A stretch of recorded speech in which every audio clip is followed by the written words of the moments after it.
It's a new era. Let's get it, let's go. It's Tingle and go.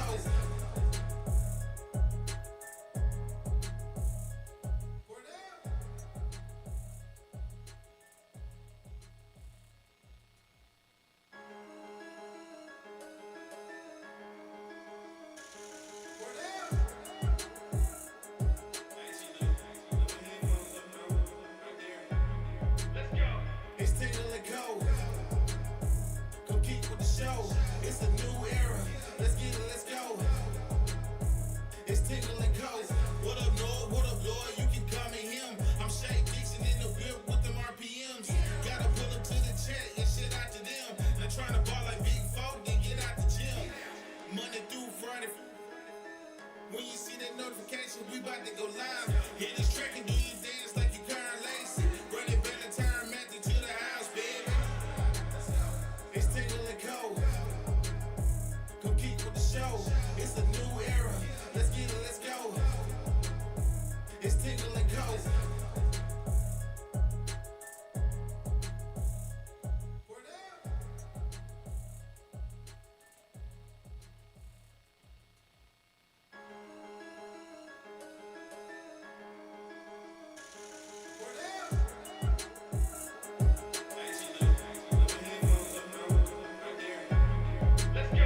It's Tingle and go.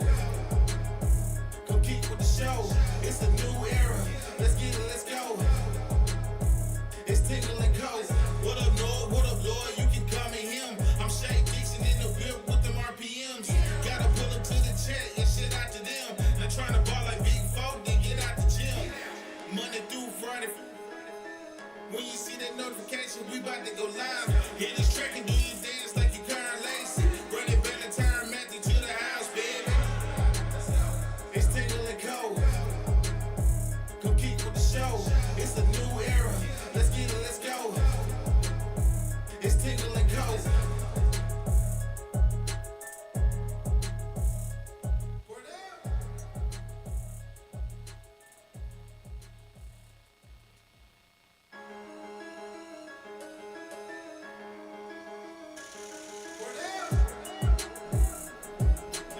All right, good morning and welcome in here on this Monday morning. We are live from our Southern Regional Medical Center studios. Shout out to the team here at SRMC as Southern Regional houses Tingle and Co.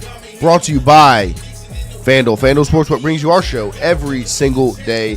Every time we're live, it's because of our friends over at FanDuel. Make sure you download the app, go to the website, and, of course, always gamble responsibly. Don't bet on yourself, everybody. Opened up the big, beautiful blue FanDuel Sportsbook app as there's some World Cup soccer today. Spain at 11 a.m. You've got Belgium and Egypt at 2 p.m. Saudi Arabia and Uruguay at 5 p.m. Iran and New Zealand at 8 p.m. tonight, the nightcap, of course. MLB Baseball is in full effect, and the College World Series as well. As yesterday, the first team gets eliminated, and it is indeed the Ole Miss Rebels as they lose to Troy during the day game yesterday before North Carolina wins versus West Virginia in the nightcap. Today, you've got Alabama and Texas at 1 p.m., and then Georgia and Oklahoma at 6 p.m. Of course, Alabama and Texas, the loser will go home with the Longhorns favored by 1.5 runs in that matchup. Of course, you had the NBA Finals wrap up as well. I'm sure if you bet on the New York Knicks preseason to win the whole thing, you probably left with a nice chunk of change as Jalen Brunson and the Knicks take down Wembanyama and the Spurs over the weekend. But Lloyd, Wyatt, good morning, fellas. How are we doing? What's up, Wyatt? What's up, Lloyd? How are you, sir? Name's not Wyatt. Hot dog boy. Great weekend of sports. It was. It is all, I guess it's what you do when you don't have a team in Omaha. You're like, oh, I guess I'll go national. I'll watch the Knicks and Spurs. Great win for the Knicks. Handled it accordingly. They did. Exactly how you would Mr. expect. Puck is over. Stanley Cup Finals come to a conclusion, and now all we have is good College World old Series old baseball. glory and college baseball. There you go. Some UFC we have fights last night. Did anybody watch? Is that the not. one on the lawn? Yeah, it was. It was. How'd I the will weather say, go? It looked spectacular. I actually only watched the first fight. I really just wanted to watch like the theatrics of the beginning. It was pretty cool. Idiocracy? It They seemed- made a movie about it. Yeah, I don't know. It seemed pretty cool to me. I know it got delayed because of weather, Yeah. which seems insane. I thought we could control the weather. Christian said the exact same thing. He was like, Don, just tell Don! He said, tell whoever to just control the weather. Turn the rain off right now. Yeah, Tom Convica, do the thing. Well, actually, what that is the perfect plan of, hey, we actually can't control the weather. We're telling you, look, obviously we can. See, even though 200 we can. IQ, that's smart. Yeah, that's but what yeah, that- they walked out like Dana White and Don walked out from the Don. thing, Donnie and then all the Trumpet? fighters would like walk out from inside the White House. I thought that was pretty cool. No, it was. I mean, I know some people were like, "Oh, it's a mockery of our whatever." Maybe it is. was pretty cool. Yeah, as someone who doesn't care about someone that politics, just it cares probably about is. fighting. Yeah, the flyover was electric. Flyover was awesome. Yeah, We had some. Say. They were turning tricks on the motorbikes. yeah. Just let For you the- know, gas is king. Yeah, for the weigh-in, they had a bald eagle fly in over the crowd and Yeah. land on the. It was pretty cool. But what a weekend of sports! I do want to give a shout out to. This is the closest I've watched an NBA Finals in quite a while. Like sitting back thinking about it, like the last couple of years. Last year the Thunder and Pacers was a good series relatively. The year before was it the Celtics and Mavericks? Didn't really watch it. Nuggets Heat, not really that appealing. Last time I watched it like this Bubble. was Suns Bucks in 21 when Giannis got the first one. And shout out to the Knicks and to the Spurs for making a great series out of it. Even though it was only in 5 games, every single game was a great basketball game. That was the crazy thing. I said it the other night. Like the Knicks won the series 4-1.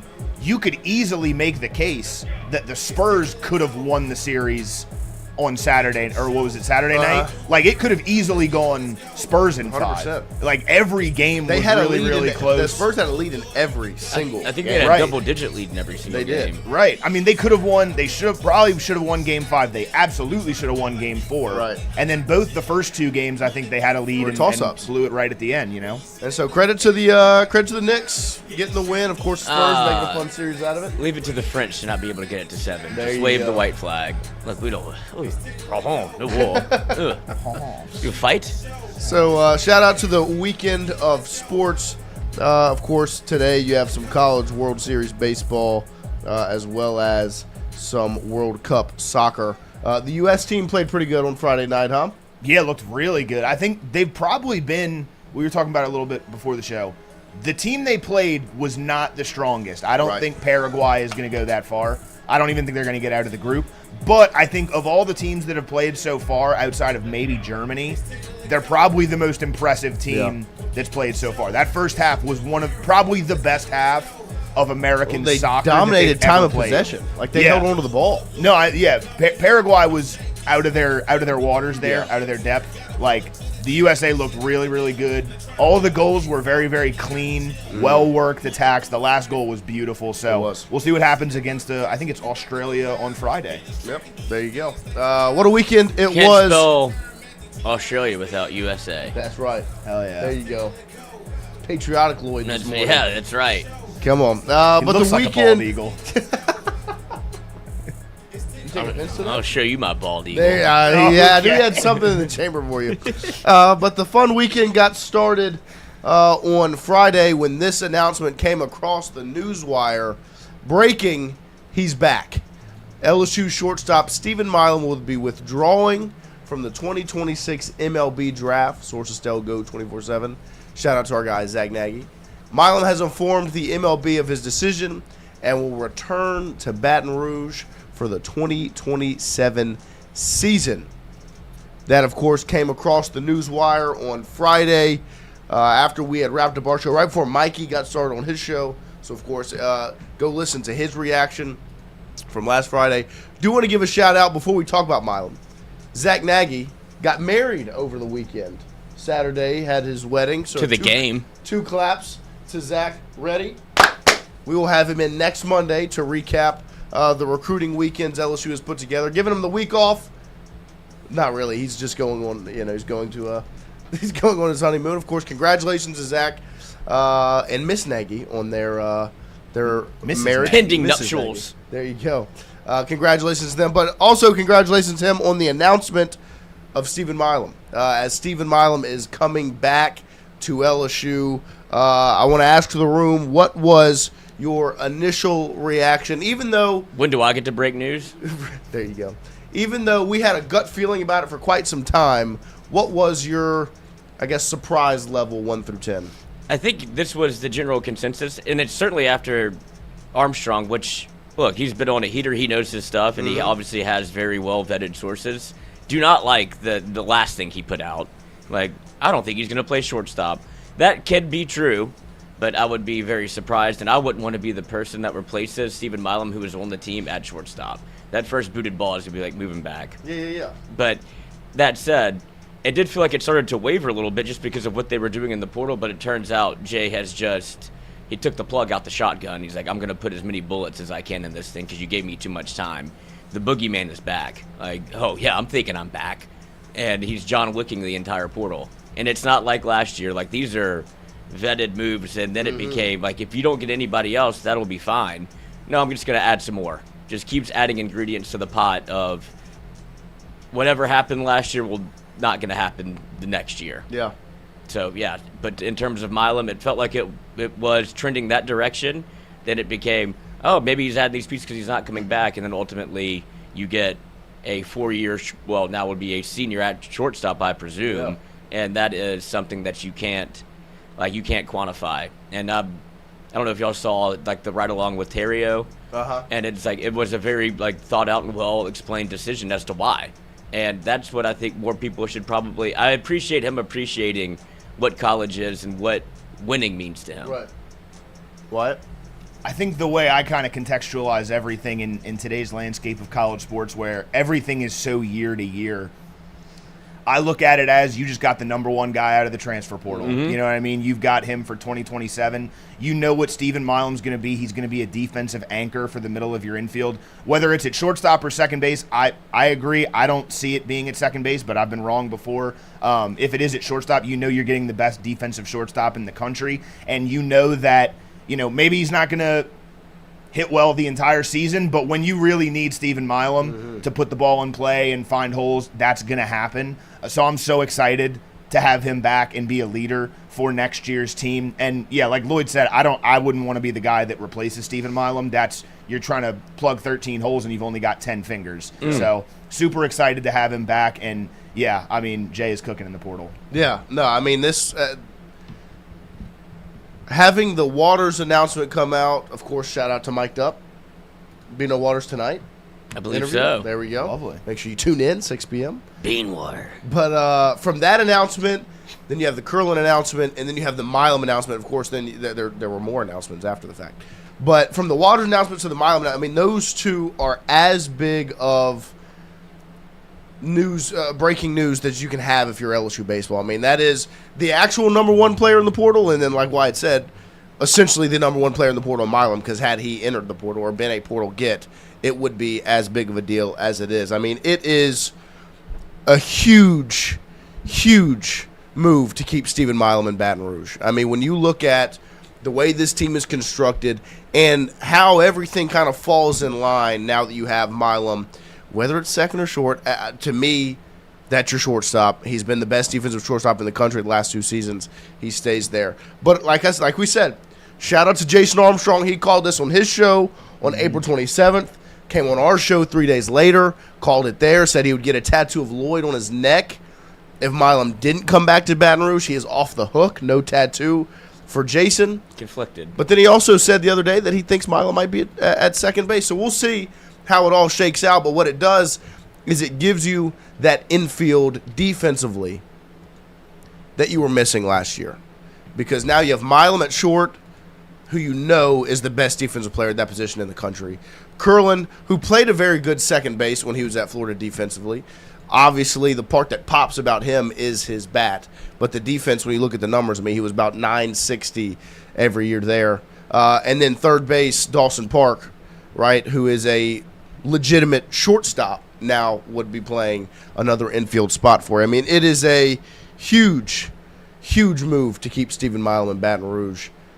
for LSU baseball. Like Wyatt said, it is like getting the number one player out of the portal. I mean, you have a legit conversation of what's a bigger deal, getting Bino Waters out of the portal or keeping Stephen Milam. Which one was the bigger move this offseason? The good thing is they both happened, and they're both at LSU. That is as good as it gets. Jay Johnson's had too much time on his hands. Smirking like that. No wonder he's smirking.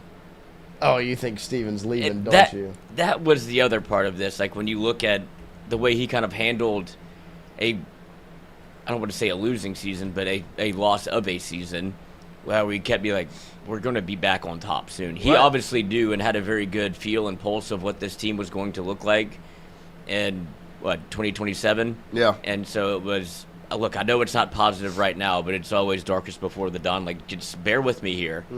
And if you're able to, I mean, we keep having the pipe dream of Curiel and Jake Brown. And at this point, who's to say no? He keeps reaching into the hat. Oh, you want this rabbit? This rabbit? He's a magician. And so, and you get a magician back in Merlin at shortstop. That's true. That's true. No, look, I mean, he gets a whole year to do it. I'm not gonna sit here and say, here's what you're getting in Stephen Milam and list out all these attributes because you already know. You've watched him for 3 years. You watched him win a national championship, and en route to that national championship, be a part of the best defensive baseball you've seen from an LSU team, especially that infield. I mean, they played the clip of like the last out. LSU baseball put it out, the last out of every natty. And how fitting was it, just thinking back to it, that the final out of the 2025 season was a double play, 4-6-3 double play. I always say that, like, the best way to win a World Series or a national championship is on a strikeout. Of course. But for that specific team, it absolutely should have been a double play. Yes. Literally the most perfect, symbolic, iconic notion of that team was the middle of the defense, just the defense in general, bailing out their pitcher, not bailing him out, but the double play. I mean, that was the defense. It was absolutely perfect. And that's sexual. The thing with this team It's this so coming comforting. season, what's already been constructed is you're going to be drastically improved defensively, right? And then the moves you've seen made in the outfield, because I know we've had the conversation a good bit of Mason Braun, where does he slot in? To me, the moves they've made, they've now brought in 2 outfielders out of the portal. What that tells me is Mason Braun's going to be your first baseman, and which is a great move, which is that defensively makes you better because that means you have 3 legitimate outfielders in the outfield, and you have a legit first baseman in Mason Braun at first base to go along with Kurland, Milam, Parks. Kurland and Merlin. Come on now. and Merlin, wow. Who I think they were You're on teammates. fire. Yeah, They were teammates before college. Milam's mom posted that picture, I believe. I saw that. I mean, it was huge news over the weekend, or to get the weekend started with Stephen Milam coming back.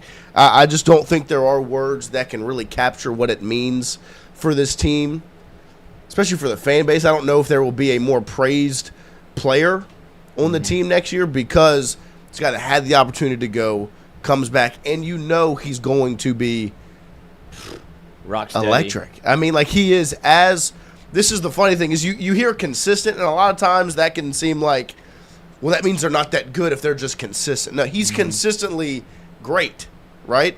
Not a lot of swing and miss, makes the routine play every time, and then makes the not routine play look routine. I mean, we turned on the defensive highlights on Friday after the announcement. We just clicked them on the big TV. I mean, it doesn't get any better than that. The funniest thing is like they did put it's like a Stephen Milam highlight package, and we're like, get to the defense. Yeah, because he has I'm tired of these homers. Well, he has a ton of massive course. swings. Yeah. That, He does. and I think get these off. Yeah, I want to see the thing, but it is because I know that there's considerable room to be able to bang on his offense at some points, but you can't tell me that if LSU is the LSU of old, they go to a regional, super regional, Omaha, and Milam does what he normally does, that he's coming back. So at some points, you have to turn losses into wins. Yeah. And getting Stephen Milam back with that, like the way that he looks at the 26 season is probably, that's not how I'm going out. Like, right. It can't be talking to me on the field at Alex Box and we're not going to a regional. Like, I want to be at Omaha with the confetti. I've already had that I want feeling. to do I that want again. that feeling again, and I have a chance to do it because the way that he talked about being able to do it in college it's a very mature approach and like a retrospective of like professional baseball, God willing, will always be there. You only have a finite amount of time to be able to play college baseball. And that's a great perspective to have when you really look at it and the totality of what your life can be. It's like, oh, I left? Like, I would like to have, like, when you go back and, you know, your life flashes before your eyes, you're like, oh, I missed 1 year of what could have been another trip to Omaha. I enjoyed that a lot. I'd like to do it again. And you have the opportunity to do so. It's in your hands. And he, for me, for my money, and for what I want to watch, made the right call. Yeah. No, I mean, I'm looking through the numbers right now. Obviously, his freshman campaign, the average was high, 326. He has not gotten back to that point since. But he's about a 300 hitter. He'll give you 10 home runs. He actually got hit by 7 more pitches this year than he did last season. You know, he stole a couple of bags, but I mean, you know what you're getting. You're getting 10 homers. He's going to hit 300. Not a lot of swing and miss. He struck out the least number of times this season in his career with only 23 of them. I mean, you know what you're getting. I'm not going to bore you with the numbers of Stephen Milam because you've sat and you've watched it for 3 years. It is huge.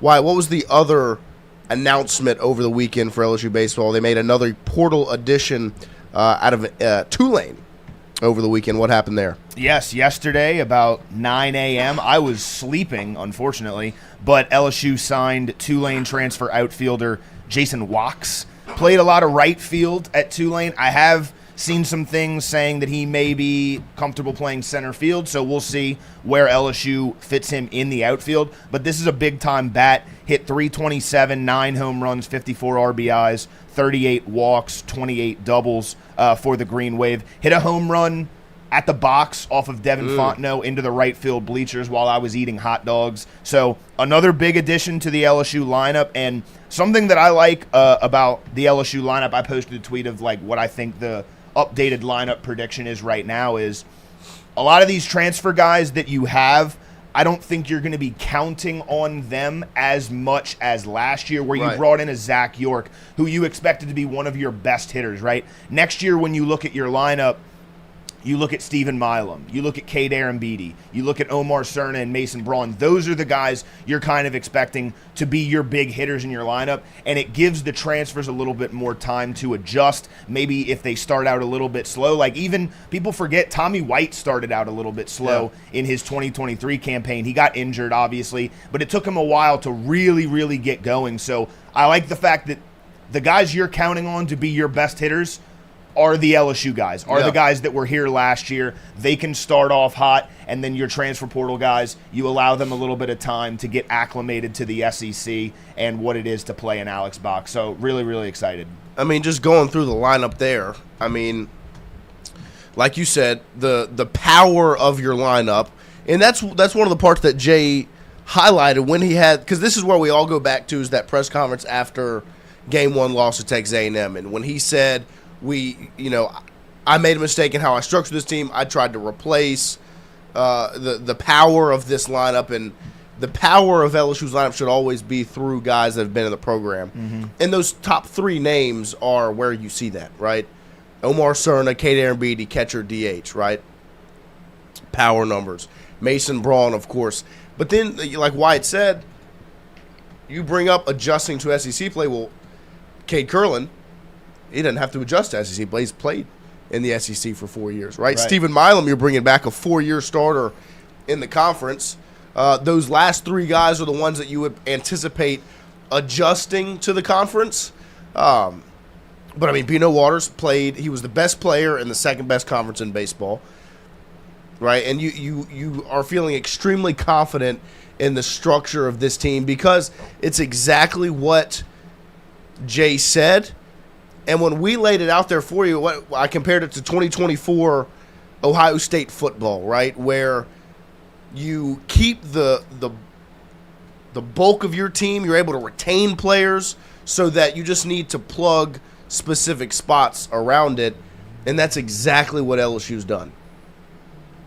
From a lineup standpoint, they've retained Stephen Milam, of course, and look, I know a lot of times it can be made to think that if a guy commits to you, there, that's never the case, right? So you can always acknowledge retaining Cerna, Kurland, Braun, and keeping them here. even though there was never really whispers of anything happening, it's 2026 college athletics, right? You retain big pieces of your lineup like that, and then you go and you plug holes with the best possible pieces from elsewhere. You go get the number one player in the portal in Bino Waters. You go get another top player in the portal in Walks. You go get one of the top players in the portal in Park, right? Cade Kurland, a 4-year guy in the Southeastern Conference.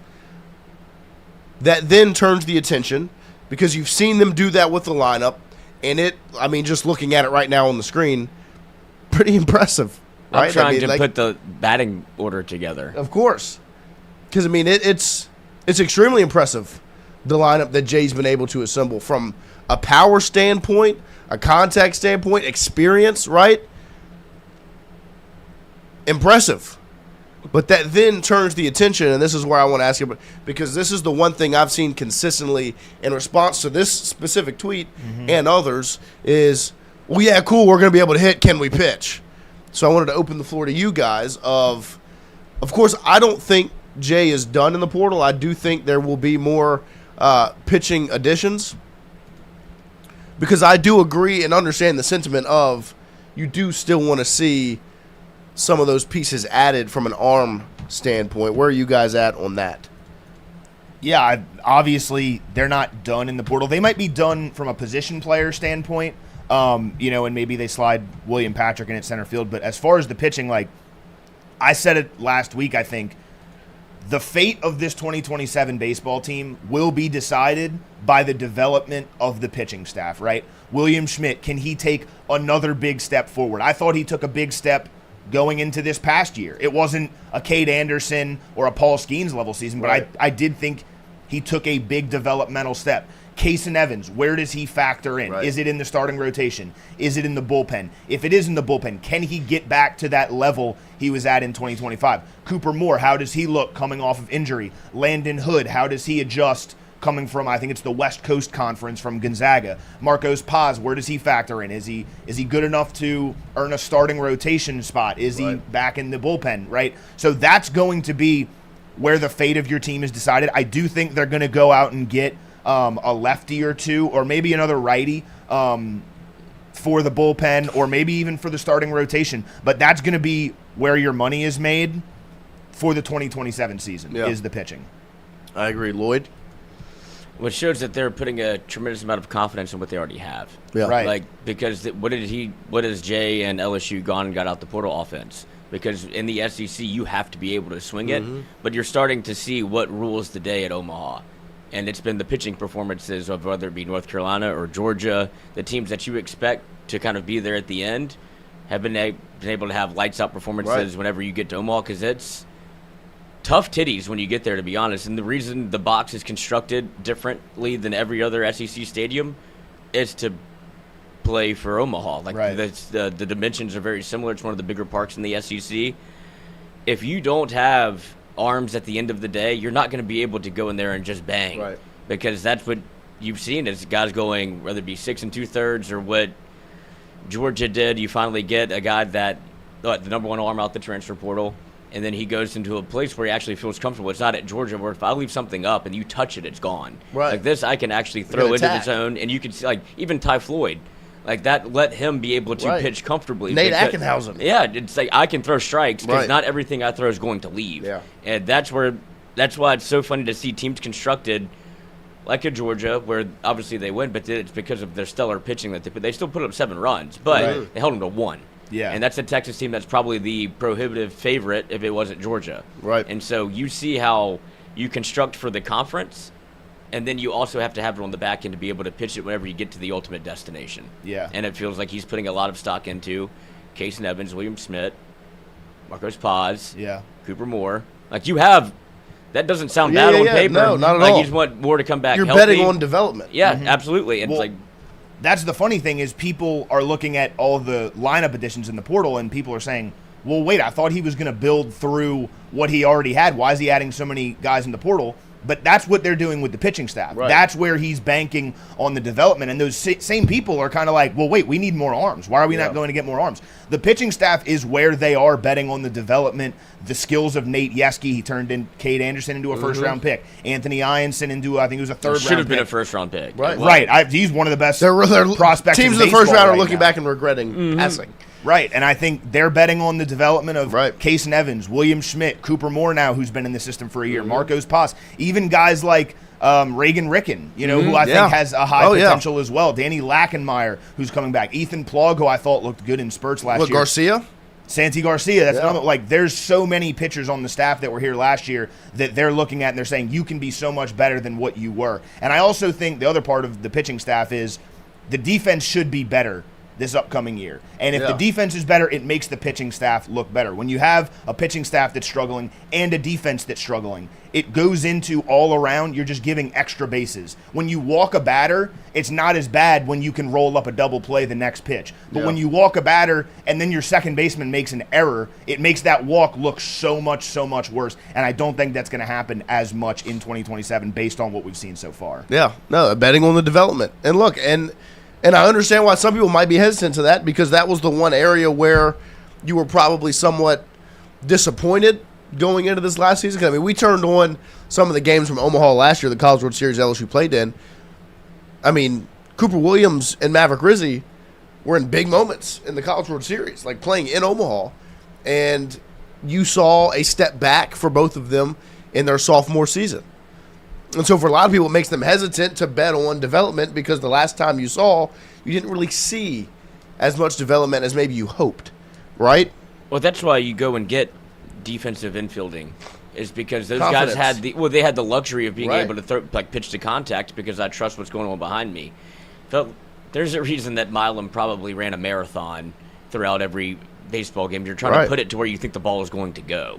And even with Ruckert, you saw at second base, you saw the improvement, but there was a lot of times where I think he was painted into a corner as coming in as a defense replacement. That was for a reason. Yeah. He showed that he could do it. Now the moment was the baseball will find you. Of course. The moment gets big and it becomes, oh man, I'm trying too hard to make a play. They did not have that problem. Daniel Dickens had been there, done that. Right. What did he play before he came to LSU? Shortstop. What are they doing right now? The Where they're same thing. at? That was a great recipe Shortstop, for shortstop. That you don't have to move Milam anywhere. Right. Like, you have people that can defend it behind you. So now if you're Cooper Williams, I can't say Maverick Rizzi because he's going to Ole Miss. But if you're those guys where it's like, I can now pitch to contact as opposed to try to be perfect. And I think that's what happened to both Rizzi and Cooper Williams. Like, I can't miss because if I miss, I don't trust what's going on We're in behind me trouble. unless it's going to one spot. and say on the point of Ruckert, because I do think he's one of the ones that is brought up in this conversation. I think I saw Fawn say it in the chat. It's not over for, like, I don't think that he doesn't have an opportunity to play second base for LSU. I don't think Cade Kurland comes in and it's like, there's your second baseman, or even park at third. Like, you brought those guys in for a reason, but competition is still very much a part of this thing, right? I mean, Daniel Dickinson came in. I'm sure he probably thought he was coming in to play shortstop at LSU. 1,000%. And guess what? The guy that was already here beat him out for the spot. And you know why? Because he loved the competition aspect. That's the Oh, point. okay, sure. Let's go line it up. Let's do it, right? I mean, Scooch. Michael Braswell was the starting shortstop the year before and got moved over to third base to somewhat platoon throughout the season because guys win spots. That competition is what makes your team as good as it should be. You shouldn't just be able to sign, seal, deliver a guy in a spot, right? Nothing is promised. Not, No, of course ever. not. Ever. Everything is competition. That's what makes teams elite. When you can create competition, I do think there will still be some. Well, and that's the difference between last year's portal class and this year's. Those guys you signed it because you ultimately had needs, When you signed Zach York, you were like, okay, there's your day one first baseman. and he knew that very much. Trent so. Caraway, there's your third baseman right off the jump. And they weren't that, right? Because Mason Braun ended up being a better first baseman. And, I mean, John Pearson ended up being a better third baseman. Like, you had all these pieces, but there wasn't the competition to create the cream rising to the top, and that's what you have now. I don't think the story is over for Jack Ruckert at LSU for 2027. Yeah. Like because I think when you look at the lineup like we had thrown up there with what Jay said, he said that the power of this team, of this lineup, needs to be built through LSU. That is still the case. Mm-hmm. The guys that will lead the team in homers, I would assume, all wore LSU uniforms last season. Mm-hmm. Aaron Beatty, Braun, Cerna, and then if Milam keeps doing what he's doing and hits 10, 11, I mean, those are guys that wore the LSU uniform. Yeah. That's what you do. The other guy I would lump in with Jack Ruckert in terms of he'll be able to compete for whatever position, and if he's the best guy, he's going to start no matter how much you paid these transfers, is Big John Pearson.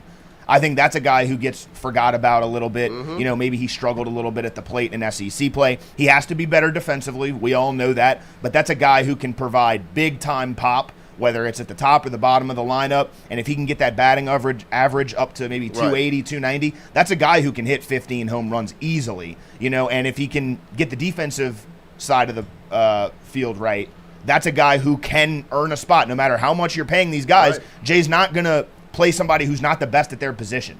You saw that at the end of 2026. It doesn't matter how much you're getting paid. If you're not the best guy at the spot, you're not going to play.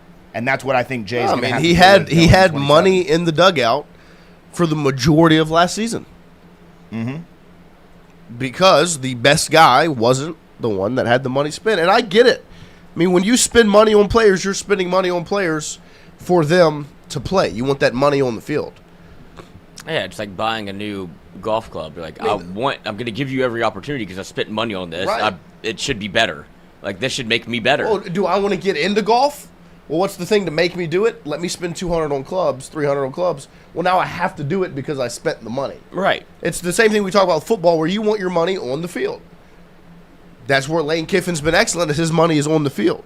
But with this baseball team, this baseball program, Jay needed depth. He needed pieces. And the idea that he's, I guess, bailing on the guys that were committed out of high school and were here, I just don't think it's accurate.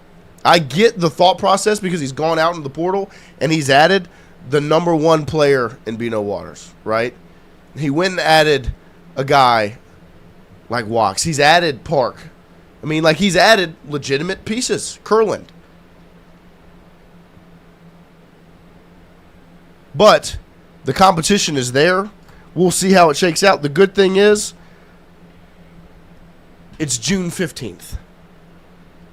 Baseball season, first off, the 2026 baseball season's not over, in totality. And baseball season's a far way away. Almost a year. And we'll see what it looks like when we get there. But Jay's got the pieces for his team to be legit. And I don't know how you can look at that lineup. And then whenever I heard y'all start listing off names of pitchers, I don't know how you can't have high expectations going into next year, and you should, because high expectations and LSU baseball are the same word. LSU baseball is high expectations. It's a national championship. I'm looking at a picture right here next to my confidence monitor that has all the national championships before Jay got here. What'd you call me? The confidence monitor?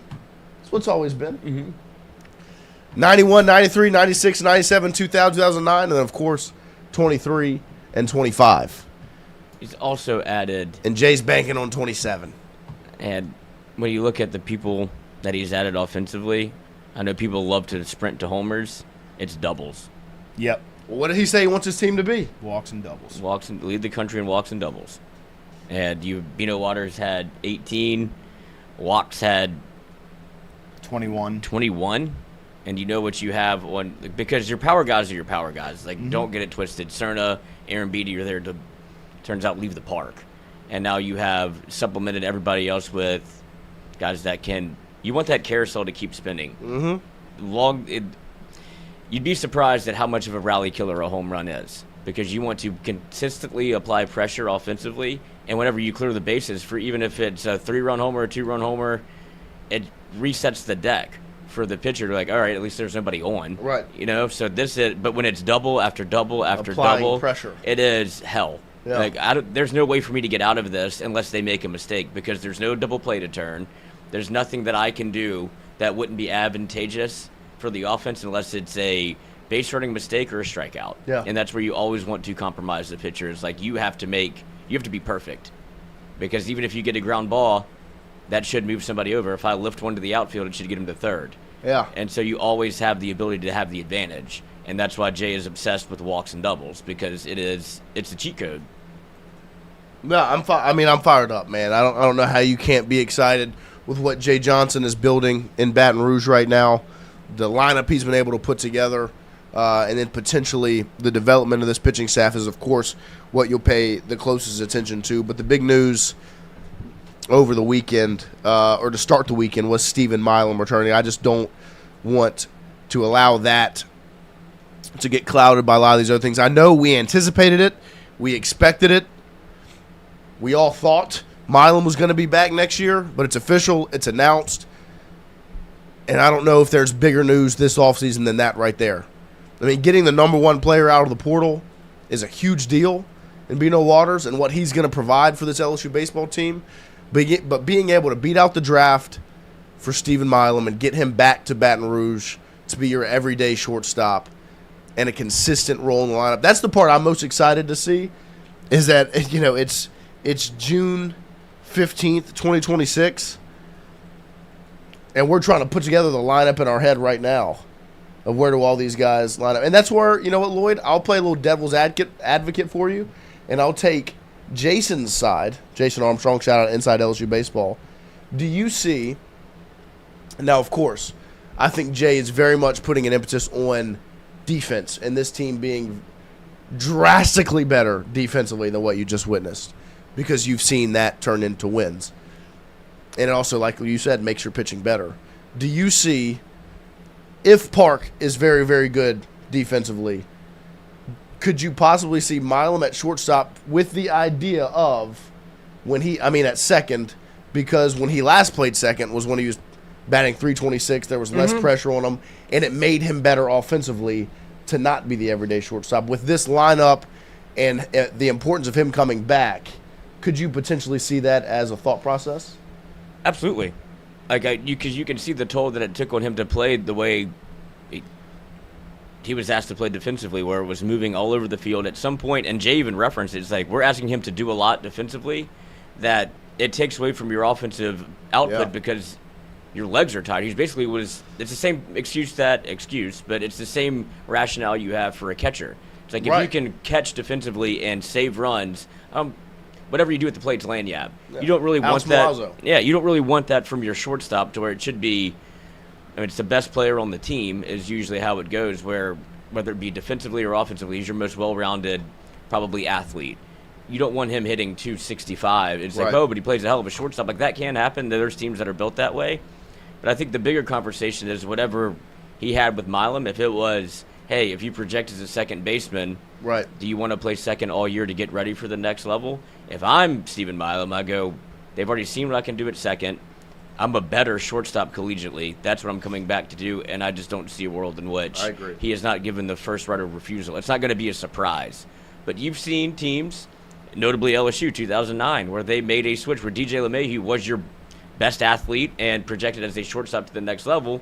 They didn't turn a double play until really you put Nola at short, who was a freshman, but it just fit better somehow. Where LeMahieu could play second, it fixed your lineup and turned it around a little bit. And then they started playing better defensive baseball, and it was one of the changes you made that helped you win a national championship. If that's what you have to do, but I would contend it gives Stephen Milam, you have the first right of refusal. And if I'm him, and if I would want to play shortstop, but I really don't think he cares. Yeah. No, I agree. I mean, I think he's so confident with what he can do defensively that he's like, put me in the stands. I'll make a play. He'll catch. Yeah, exactly. He'd be a phenomenal catcher. Of course, it doesn't matter. Like, there's nothing I need makes to us prove. Win? Yeah, I don't need to prove that I can play, because I'm not going to play it at the next level. Right. Like, I'll play infield. I'll be a utility guy. I'll play second, shortstop, third, wherever you need me. I know that this fucking plays. Right. So I'm not worried about it. Yeah. So that's where, if it's Park that wants to come in and be like, I'll play short. Right. All right, buddy, you can have Or it. if it's Rucker, like, I mean, whatever it might be. Yeah. Right. Like I just thought it was interesting that Jason was so right on this from the jump. Then the first thing he texted us was With a caveat, but yeah. But it was like, I mean, don't be surprised. And I was like, No, that's and I it caught me off guard. But then, like, as we were talking, and we looked at the lineup, I started thinking of it like, okay, who's going to be that two-hole hitter, right? The most dangerous guy in lineup, the guy you want up more often than not. And I do think there's a conversation of Milam being that guy. And if you can get the most out of him offensively, it might be by taking some of the defensive pressure off of him. Yeah, for sure. But I do think I still And a would lot- like Milam to play shortstop because I've now watched for two whole entire seasons, one being a national championship season, The best- how elite he is defensively at that position. saves you a ton. Of course. And you saw it, like, whenever you watch in Omaha, the plays that are, like, misplayed by whether it be West Virginia or Alabama. Right. Like, or Ole Miss. Like, balls that hit the dirt in the infield. Like, this doesn't That's happen. the whole reason West Arkansas- Virginia lost the game. Yeah, West Virginia, yesterday. and you can go all the way back to Arkansas. Right. Like, a pop-up with 2 outs in the bottom of the ninth in the College World Series, and you can't field it, changes the game. It'll get ya. Same thing for Ole Miss. Like, that's a chance to get 2 outs, and it changes the momentum, and it's why you lost, because you weren't able to field your position. Right. And Omaha will swallow you whole. I don't think you win 2023 if Pearson doesn't make the play and left. No. Like, that's defense carries you in Omaha. And 100%. if you add what I think they've had in Kurland, Milam, Dawson Park, like those are 3, like we said, shortstops. It'll be interesting to see the health of Cade Kurland, which I think is why you keep Ruckert involved. Oh, 100%. Right. Like, It's a I don't think competition. he's Second leading- I don't base think is he's- still a competition. Well, that's also what's interesting. Like, Milam could play third. Right. Whatever. And that's where it falls back. That's why you do what you're doing right now. You're stacking where the deck. You get the investment, right, to be able to spend to get the best options. And then who's the pressure on? Put it on me. It's on Jay Johnson. Like that's what he wants. That's what us as fans, that's what we should want. Put the pressure on Jay to press the right buttons and do the right thing. Give him the best possible answers and then make it happen. And that's what I'm excited to see. I know already, right now, and look, it's June. We've got a long way to go till the season starts.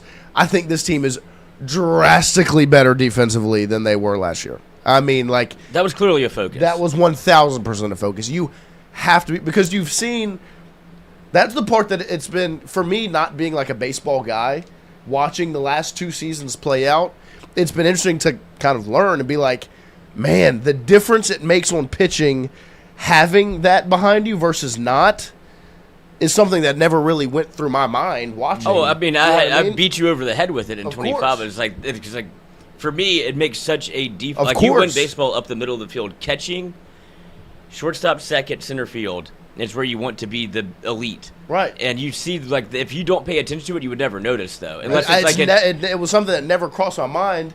Then you, of course, kept reminding me throughout last season. because they were so good. Of course. And then it gets confirmed by the antithesis, the opposite of bad defense. And it's like, well, they're trying to pitch perfect every time because pitch perfect mentioned. They don't trust the defense to make the play. You know, like they don't trust a double play to get turned. They need to strike this guy out because that's the best opportunity. And that is it's a legitimate focus. Looking at the way Jay's attacked the portal, it's been, I trust, and that's why I like y'all's answers on the pitching. I trust the guys we have in the pen, the arms that we have. I want to make them better by developing them, but giving them the confidence and the trust in what's behind them. Right. And making that work. No, that is the biggest, like, it's almost like a culture shock moment when you watched all of this 2026 LSU baseball season, and it's nothing but not clean baseball in the field. And then you start watching the postseason. Like last night, the West Virginia UNC game, up until West Virginia pissed down their leg, Right. and I think it was the 7th inning, such a beautifully played baseball game. Yes. Such a well-played game from a defensive standpoint. I mean, the one play the third baseman made where he throws to, and Guzman goes across the bat, just beautiful. That And was it's- unbelievable. That's the one I texted you I after. love me some Armani Guzman. Well, 'cause he's it- played outfield in the past. We've got an outfield The spot crazy open. thing was watching it, I had the same reaction of I thought he was on the bag and the the jump, like diving for it, took him off. Right. Then they go back to the replay, and I go, oh, his foot's not even on the bag. He's safe.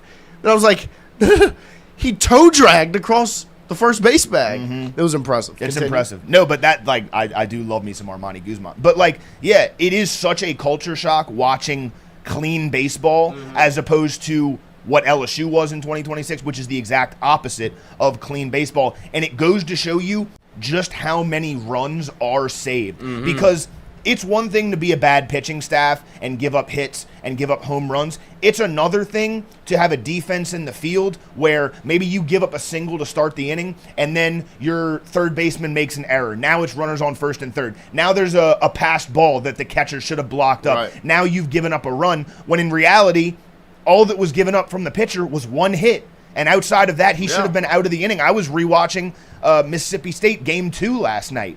Jack Ruckert, I love Jack Ruckert, makes an error on to make the first out of the inning. Ace Reese gets to first. I think William Schmidt gets 2 outs in a row. The runner moves to second on a wild pitch, and then there's a double in the gap. Yeah. That run is not on William Schmidt. Tennessee Game 2 and Game 3 where York made a couple of errors. Like, those are such big moments where your defense has to play cleaner. Yeah. And look, defense is important.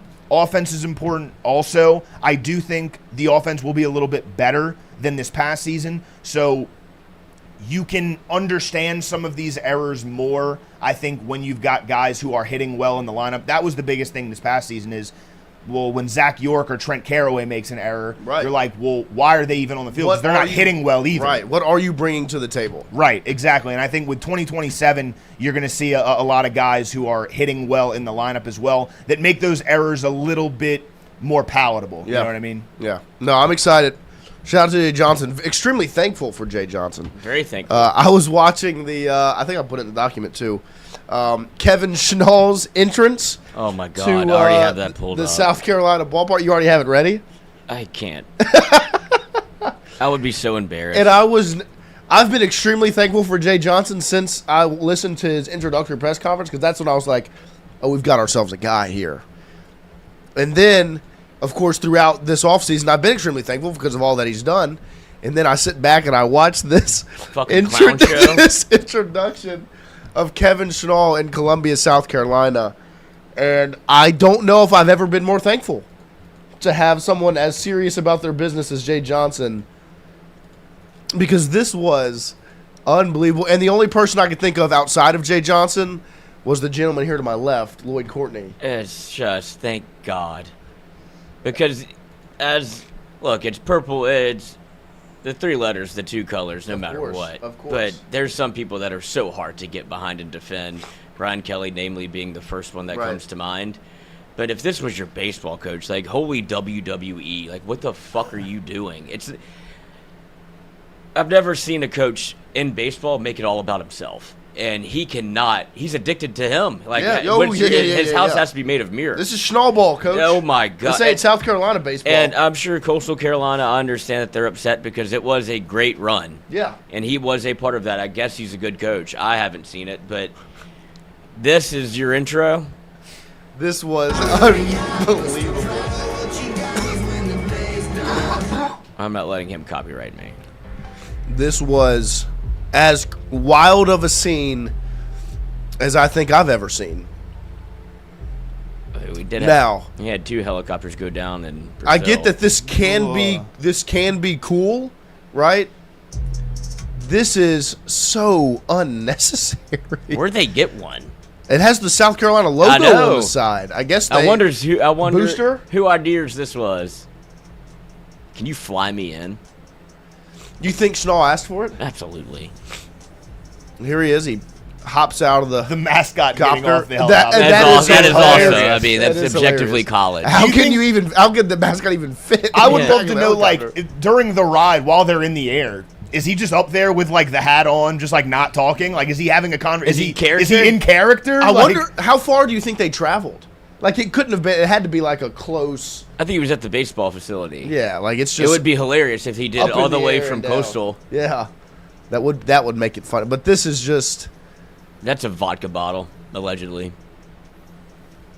He looks skinnier. It made me appreciate Jay Johnson even more than I already did. Yes, and it should. That's just not. It's just not serious. It's WWE. Yeah, I just. Hell yeah! Ah, Why don't you golly. write another fake letter on And AI? the worst part was, and David Billiot says it right there. Schnall probably thought he was so cool. Like, just a fucking tryhard. that's the douchebag. thing. Like, of he course, needs his ass kicked. he probably thought that was awesome. And look, it's who's just, to say if that were pitched to you or you pitched it and you had the ability to do it? It's hard to say no. Well, of But course, it I would says- say yeah to it, unless I'm going to a serious program. He hasn't won anything. No. Cool over there. And Well, it's how serious of a program do you consider yourself? how much are you investing in baseball? I guess that. Okay, I guess here, let me pitch it this way. If Lane came in on a helicopter into Death Valley, I wouldn't like it. But Okay. but you'd have to Just ride curious. with it. Like, you would have to be... That's our guy. Lane Kiffin is a little bit different. Like, I'm sure he loves the show. Right. And I would not have been surprised. They tried to do it. Same thing with Will Wade. They tried to do that. That was something that was pitched as, this is how we're bringing him did back. hear some whispers. Yes. And it was like, that's a lot. It For, is. like, holy look at me. Like, you should let the announcement stand for itself. It Right. doesn't need to be a production to that extent. Right. But Kevin Schnall is going to snowball it. And But I also think I hope they suck. I understand why South Carolina's doing this, because this is why you don't have go get anything. Schnall, is you need that. Like, you need something. They have Right. And they're women's saying- basketball, and that's it. They're essentially stepping back and saying, We're a we are baseball not school." South Carolina baseball. We are Kevin Schnall baseball. Right. That's who we are. We are Schnall Carolina. Mad King. That's it. So They're trying to rally the troops. They're trying to rile up the Create fan base, some which I get excitement. it. But for me, like, I do think there's better ways to go about this. I don't know what they are. I like looking at it from the outside in. It does seem kind of stupid. Like, he Yeah. gets off the helicopter with the mascot. It is funny. It's I don't just agree silly. with Lloyd's like hatred. I don't know why Lloyd hates him so much. He's a very good college baseball coach. Mm-hmm. He's won everything there is to win outside of a national championship, Right. which makes him a very good. But like, yeah, it does seem a little bit too much. to me, the word that I would use, there's nothing wrong with it. I don't think it's this huge problem. I just think it's silly. I think it's It funny. is kind of silly. I think it's yes. silly, and Well, it's your like you said, it's not South Carolina baseball. No, it's Kevin Schnall. It should be South Carolina baseball, and like that. Jay had fealty to what LSU baseball course. was. That's why he would not do that. Right. They're He's like, announcing it's not that- me, it's y'all. I wanted to come here. Right. They're acting like they had to move heaven and earth to get a coach from Coastal Carolina which to come to the state school. they probably did. Uh-huh. Like they are announcing that we kind of were I'm giving you we the- were kind of nothing and we need to be something, so we're Right. going to Where be was you. Paul's plane? He's got a bad back. Bad neck. I'd love to ride that. It feels like a little bit kind of like Oregon with the constantly Right, evolving right, right. uniforms. It's a little bit of a gimmick. It's just right? silly. Like, I really think silly is a great word. Like, it is just it's silly. Yeah. And it's that silly is okay if you're not super If you don't serious. think this man's an egomaniac, Right. And the Grinch's heart grew 3 times. His cock grew 3 times that day. The gamecock. By There you go. being able to He's cooking over whatever there. On I fire. ask for, they'll give me. It's like I demand it now. Yeah. Like I expect to take that helicopter everywhere. and good for him. Be lucky who you. I mean, be careful and wary of who you trust. Because if that's what he wants, I mean, in a year he's gonna be like, "Where's the NIL money?" It's like, "Well, we wasted on the fucking helicopter ride for you, dumbass." So good luck, Schnall. We appreciate all of you guys hanging out Could you with us here imagine on playing this for him? Monday morning. Doing what? Playing for him. Oh, Every day's a nightmare. we'll see. I'll be interested to watch how South Carolina fares. Appreciate all of you hanging out with us here on this Monday morning. We've rolled through hour number 1. We will take a quick break here, reset, come back, open up hour number 2 right after this. Black Hawk down. Wardo's was created in honor of Alan Ward Granning III, fondly known by family and friends as Wardo. In 2019, the oldest brother of the tribe passed away unexpectedly. His remaining siblings and loved ones wanted to honor his memory in a special way. In 2022, Ward's family decided to combine the need for a sandwich shop in downtown Natchez with a desire to pay tribute to Ward's love of good friends, good times, and great food. Through blood, sweat, tears, and countless hours of hard work, Wardo's was born.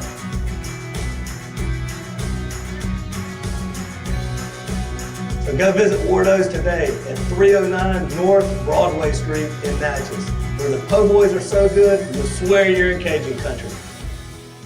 Hey, Miss Lou, come visit us, Tom and Wright Granning at GOMART on the Go Deli.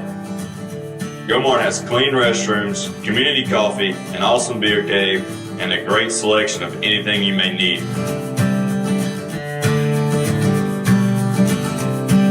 Located at the corner of Highland Boulevard and Highway 61 South in Natchez. Also stop by Wardo's Po' Boys at 309 North Broadway on the beautiful Natchez Bluff, where everyone is family.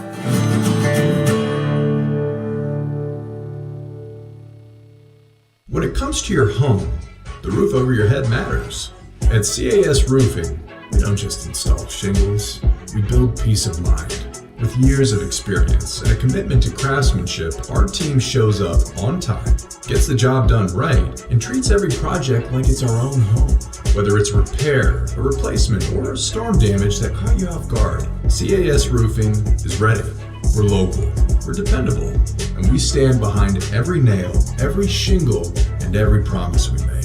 Because at the end of the day, it's not just about roofing, it's about protecting what matters most. CAS Roofing, built on trust, backed by quality.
All right, welcome back here as we open up hour number 2 this morning. I want to talk a little football before we close the show out this morning. Wyatt, I'll open it up to you as another huge weekend for Lane Kiffin and LSU football as they had some official visits. I also did read that the guy that stood out to me last week, the offensive lineman that's committed to Cal, that caught my eye. I forget his name. Amaziah Ciale. That's from it. Hawaii.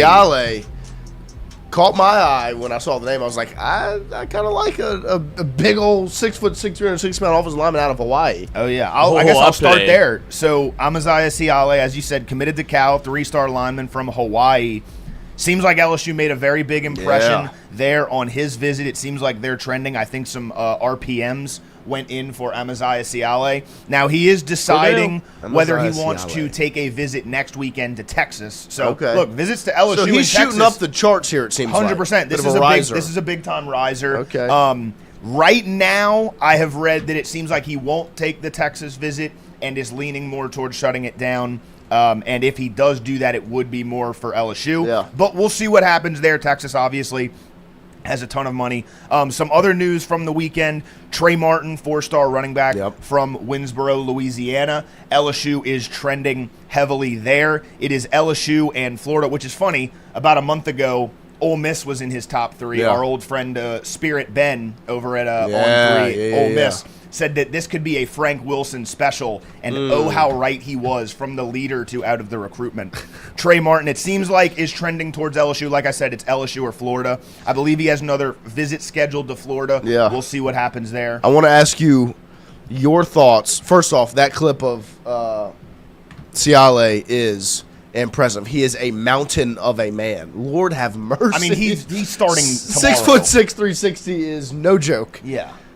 He's put together. He looks like that. Does not look like a high schooler No. at all. We got to do Like- something with the hair. We got to fix the hair a little No, bit. no, no, but do whatever play you football want with a helmet on. do, so- do whatever you want. I mean, that guy's a monster. Oh, yeah. You tell him to fix his hair. I will. I could take him. I do, Yeah, of of course. I do want to ask you, Jinx. course. On the Trey Martin front, I'm a huge fan of Trey Martin. Of course. Baller. Mm-hmm. That's a lot of running backs because if they are in the position they are with Segura, they've already got Lacey, and then you have Harlan Berry currently. You filled out the room with some younger guys. Right. This would be a big recruiting class for running backs. You'd bring in what? If you get Martin, Segura, and Lacey, that's Right. 3 commits at that position. What are your thoughts on stacking the deck kind of at that spot? Right, so you already have Brennen Lacy in the boat committed, obviously. Trey Segura is scheduled to commit on Tuesday. It seems like LSU is the favorite there. So, yeah, you absolutely could sign 3 running backs. What's going on? There he little is. pep in the Chucky step. Sunshine. Oh, you smell good. Always. How are you? Oh, yes, sir. Good morning. Happy Monday. How was the we're breakfast? doing well. Great. What kind of, anything left? Oh, you know he knows about the breakfast, and I can Which get that one? past him. I don't know. Jason said there was No, breakfast no, no. in the Yeah, building I went to today. a breakfast, a separate breakfast. Ah. Daddy, you can double dip. That's a pro move right there. This guy knows what he's doing. 2 double breakfasts. There you go. Oh, Dude, I got some intel on you Me? over the weekend. Oh, boy. Fire away. I got some intel on you. Somebody's like, I was down in Grand Isle, and somebody's like, hey, man, you on a podcast? And I'm like, yeah. He goes, Lloyd Courtney. I go, yeah. Huh? He goes, ask him if he knows, ask him if he remembers old Potty Mouth. I Yeah. said, Potty Mouth? He goes, Blanchard's? Yeah. Yeah. That's my godfather. Really? Ben is my cousin. Ben was my cousin. And yeah, and so I lived next door to them in Grand Isle. And so I'm like, what? And he goes, man, Lloyd and his mom and dad and them family used to sit in front of us at the LSU Ben games. Blanchard taught me how to be an LSU fan. And he goes, Ben would like really like, you know, and I go, yeah. He goes, his mom would call Ben Potty Mouth. I go, his mom cooks really well. He goes, oh, yeah. He goes, and then ask him, what would his dad do when LSU would do really, really good? And I go, what? And he goes, he'd ride the horse. Rod the horse. I go, Yes, you good. kidding me? Yes. He goes, no. I go, what a small world, huh? Yeah. He goes, man. He goes, The we- doctor. He That's goes, what they were- yeah. He goes, we would have the best time. I could imagine. I said, man. That's how I grew up on LSU. That really he gave me the bug. Yeah. Like Yeah. whenever LSU gets into your veins, it's Ben Blanchard's fault because I didn't know you could act like that at football games. You could say whatever you want. Right. My God, did he hate Ole Miss? And then it became, and I was like, oh, this is how you're supposed to be a fan. And it rubbed off on me and my brother. My brother, to the point, at his funeral, got a DUI. He was so upset. I mean, he's like, I'm just going to drink myself through this. Then got in the car. Like, all right, we don't need this so much. But Ben had a major impact on our family. You And wouldn't be right here I if know it I would wasn't not for be that. the person, That's for good or bad. Yeah. Not be the that's awesome. Yeah, his family is the best. Yes, he and my daughter were very, very close. Ben and my daughter were very, very close. Ben and I were really close.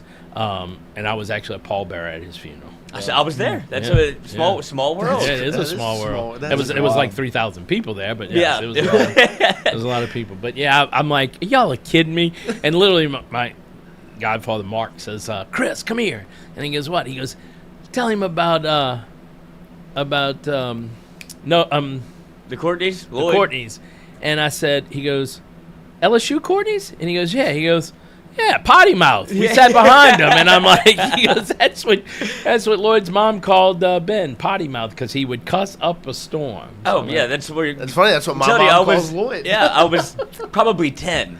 And it's like, oh, this is what LSU football That is. is Like, awesome. I'm not changing, so you're just gonna have to get used to it. I was like, no, this is perfect. Let the fucking freak flag fly, brother. Like, he was.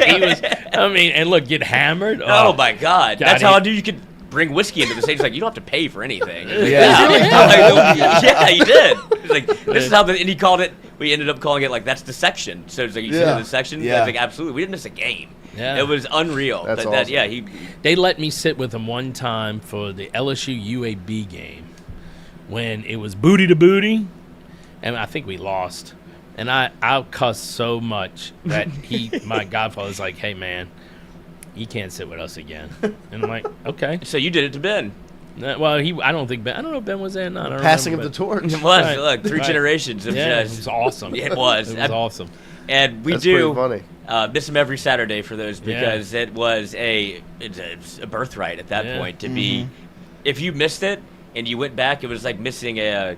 It's like going to get communion after you missed church. It's like, what are you doing here? You Yeah, missed what- last week. Yeah. Hey, where's Yeah. the bit? Like, you had to have a Excommunicated. full-on confession. Like, where were you? Yeah. What was more important than last week? And it's Yeah. like, we didn't miss anything So they because you had to. tailgated with me because I had a motorhome. So they tailgated with me every game, and so yeah, that was such a. I mean, like such an obscure thing when they literally we're sitting underneath the camp Saturday, and he's like, "Hey man, you on a podcast?" And I'm like, "Well, I'm not on a. I go in every so often." I said, "But they're in my office," and he's like, "Lloyd Courtney," and I go, "Yeah." Like What of it? I would have. Yeah, I'm Yeah, like, yeah, "What yeah. about What- it?" And he's like, huh, "You got to ask him about potty mouth." And I'm like, "Why would they know Ben?" He goes, "Man, that whole family." So he told me the story. It was great. That's It was awesome. awesome. It was Yeah, awesome. it is awesome. Those are the funniest relationships with like the people that you sit around at Tiger Stadium. Oh, Because yeah. we had the same ones. Of We're sitting course. up at 619, Pissing. and the people in front of. Well, this was after we moved down a couple rows when I was younger. That was Oh, terrible. the Volans are coming So you, up. had to, so you had to go up to go to the bathroom instead of go down. to the Exactly, bathroom. but we had Hey, move like, Guys over. pissing in my spot. Move over. You're my toilet area. Yeah, but those relationships are awesome. Like, you know your entire section. I vividly remember the two people who sat in front of us. It was this older like couple, it was a man and a wife, and literally the most salt of the earth, nicest people I've ever met in my life. Until the game started. Yeah. Mhm. And then they turn into every other LSU fan in the entire stadium. And they do kind of, to an extent, with like my dad and the people I was with, teach you what it is to be an LSU fan in the stadium. Right. Because like we went to Lambeau. I had been going to LSU games for years. I was 15 at Lambeau, and horrible game. I mean, obviously. And like the people in front of us are Wisconsin fans, and they're a little bit older and like a little bit nicer. Yeah. And they turn around at like halftime and look at my dad, and they're like, "Hey, can you like tone it down with the cursing a little bit?" And my dad's looking around. He's like, "I haven't cursed one time." That was me, Dad. It's coming out. It's coming out live in 2026. It was me. Sorry, I let you bite the bullet for that one back then, but that was me. You were 15. You didn't know. Fucking Brandon Harris can't throw a forward pass. I mean, what are we doing? What is the deal? Fucking And then shit. we had old Les Miles. He Yeah. didn't like the grass. Yep, I was staring at Lee Corso was on the sidelines. That was cool, but yeah, those relationships are. They're that's the a best. funny story. Those are the best. Well, that's where like Fever Pitch got it right when they introduced like Drew Barrymore. Unfortunately, starts going to Red Sox games, and he's like, "This is the the people I watch the games with, the sponge guy, and it's like that is you build a relationship. and right. No, for sure. It's familial at some point if you keep seeing the same people. And I've done it. I've become potty mouth to the people that own Mary Lee sit in front of us, and they have a nephew that has been going to games. And now he's almost 16 or 17, so Yeah. it's been 8 years. So you're passing the torch. Oh my God, he's awful. And I was like, this is my fault. Like, but you are high fiving him, right? oh my God. But he is like, I could see I could see what I've done. I've Yeah. created a monster. Yeah. And it's like, this is my fault. Like, no, I mean, he was probably not going to be like this, but on Saturdays, there's no stopping it. No. But Nothing that's wrong how with that. tradition continues. That's, That's how it should that's be. what it is. to be That's an what makes LSU Tiger fan. Stadium. It Yes. is a safe place. Yeah. Correct. Somewhat. Yes. Correct. If you're wearing purple and you gold. give us an inch, we will take a first down. There you That's go. true. That's true. Unless Brandon Harris is quarterback. Oh, No Not disrespect. his fault. That is a good great guy, story. Good guy. Oh, I just wasn't my favorite quarterback at LSU. Yeah. it is the funniest thing when you go to a non-SEC game. Yeah. Like Clemson, we were upset almost that it's like somebody talk shit to me. Yeah, like, let's get this thing going. They're like, so happy to have y'all here. It's like, No. well, I mean, it's nice. Y'all are. It was a weird. Y'all are nice and everything, but screw off. Yeah, Well, that's the what I was thing, waiting for. they started handing out like deodorant before the game. Like, here, you guys stink, and it was like, I actually could use some. this Is that the best you got? Yeah. Stupid. How about I call your mom a cocksucker? What do you think about that? Yeah. You gonna hand me Oh, deodorant? they're in for a rude Take a big awakening on bite out of September. it. 5th. Yeah, I don't give. They're in for a rude awakening on September. Well, 5th. and we keep Oh, taking it's their the cookies. best. They showed up in 2019 in New Orleans, just like, well, this is just gonna. I can't wait to watch. And Yeah. it's like we're gonna beat the shit out of you, and Yeah. y'all are gonna be leaving in the third quarter. Yes. And it's like, oh, they gave me money. Like, thanks for the $2. And then you show up to their house at Clemson, and they are the most hospitable guests, and it's Right. like, or hosts, and we're like trying to be mean, but we are nice at the forefront of the game course. starts. But now they're walking into a death sentence. They're not any good. LSU fans turn on each other when they don't Yeah, like absolutely. That is 100%. true. We turned on section 104 at Oh, at the very baseball quickly. game We so had to quickly. get out of that section. Yeah, because Well, Texas A&M Lloyd was game going to one. say something eventually. Look, he if kept you- muttering stuff under his breath. He did. And I was like, oh, it's only a matter of time. Just gets louder and louder. Yeah. Because I am very reserved. I would like, because I have had You my are. moments in the sun. You are. I met too many state troopers in the stadium, and so at that point you have to be like, all right, maybe it's me. It might be a me thing. The only time I ever got in trouble was at a Florida game. And I wasn't really in trouble. I was walking to the stadium, 1998. I'm walking to the stadium with a drink. And I'm literally walking up the thing to get to the stadium to give him my ticket. And a trooper asked me, "What's in that drink?" I looked at it, I took a sip, and I threw it in the trash. I go, "Nothing." And I kept walking. Yeah, It's the only time I've ever been. But I'm thinking, why are you asking me what's in my drink? Yeah. Like, I didn't realize, and that wasn't my first away game. It was one of my first away games. I didn't realize that you can't drink like we do in Baton Rouge. Up at till other yeah.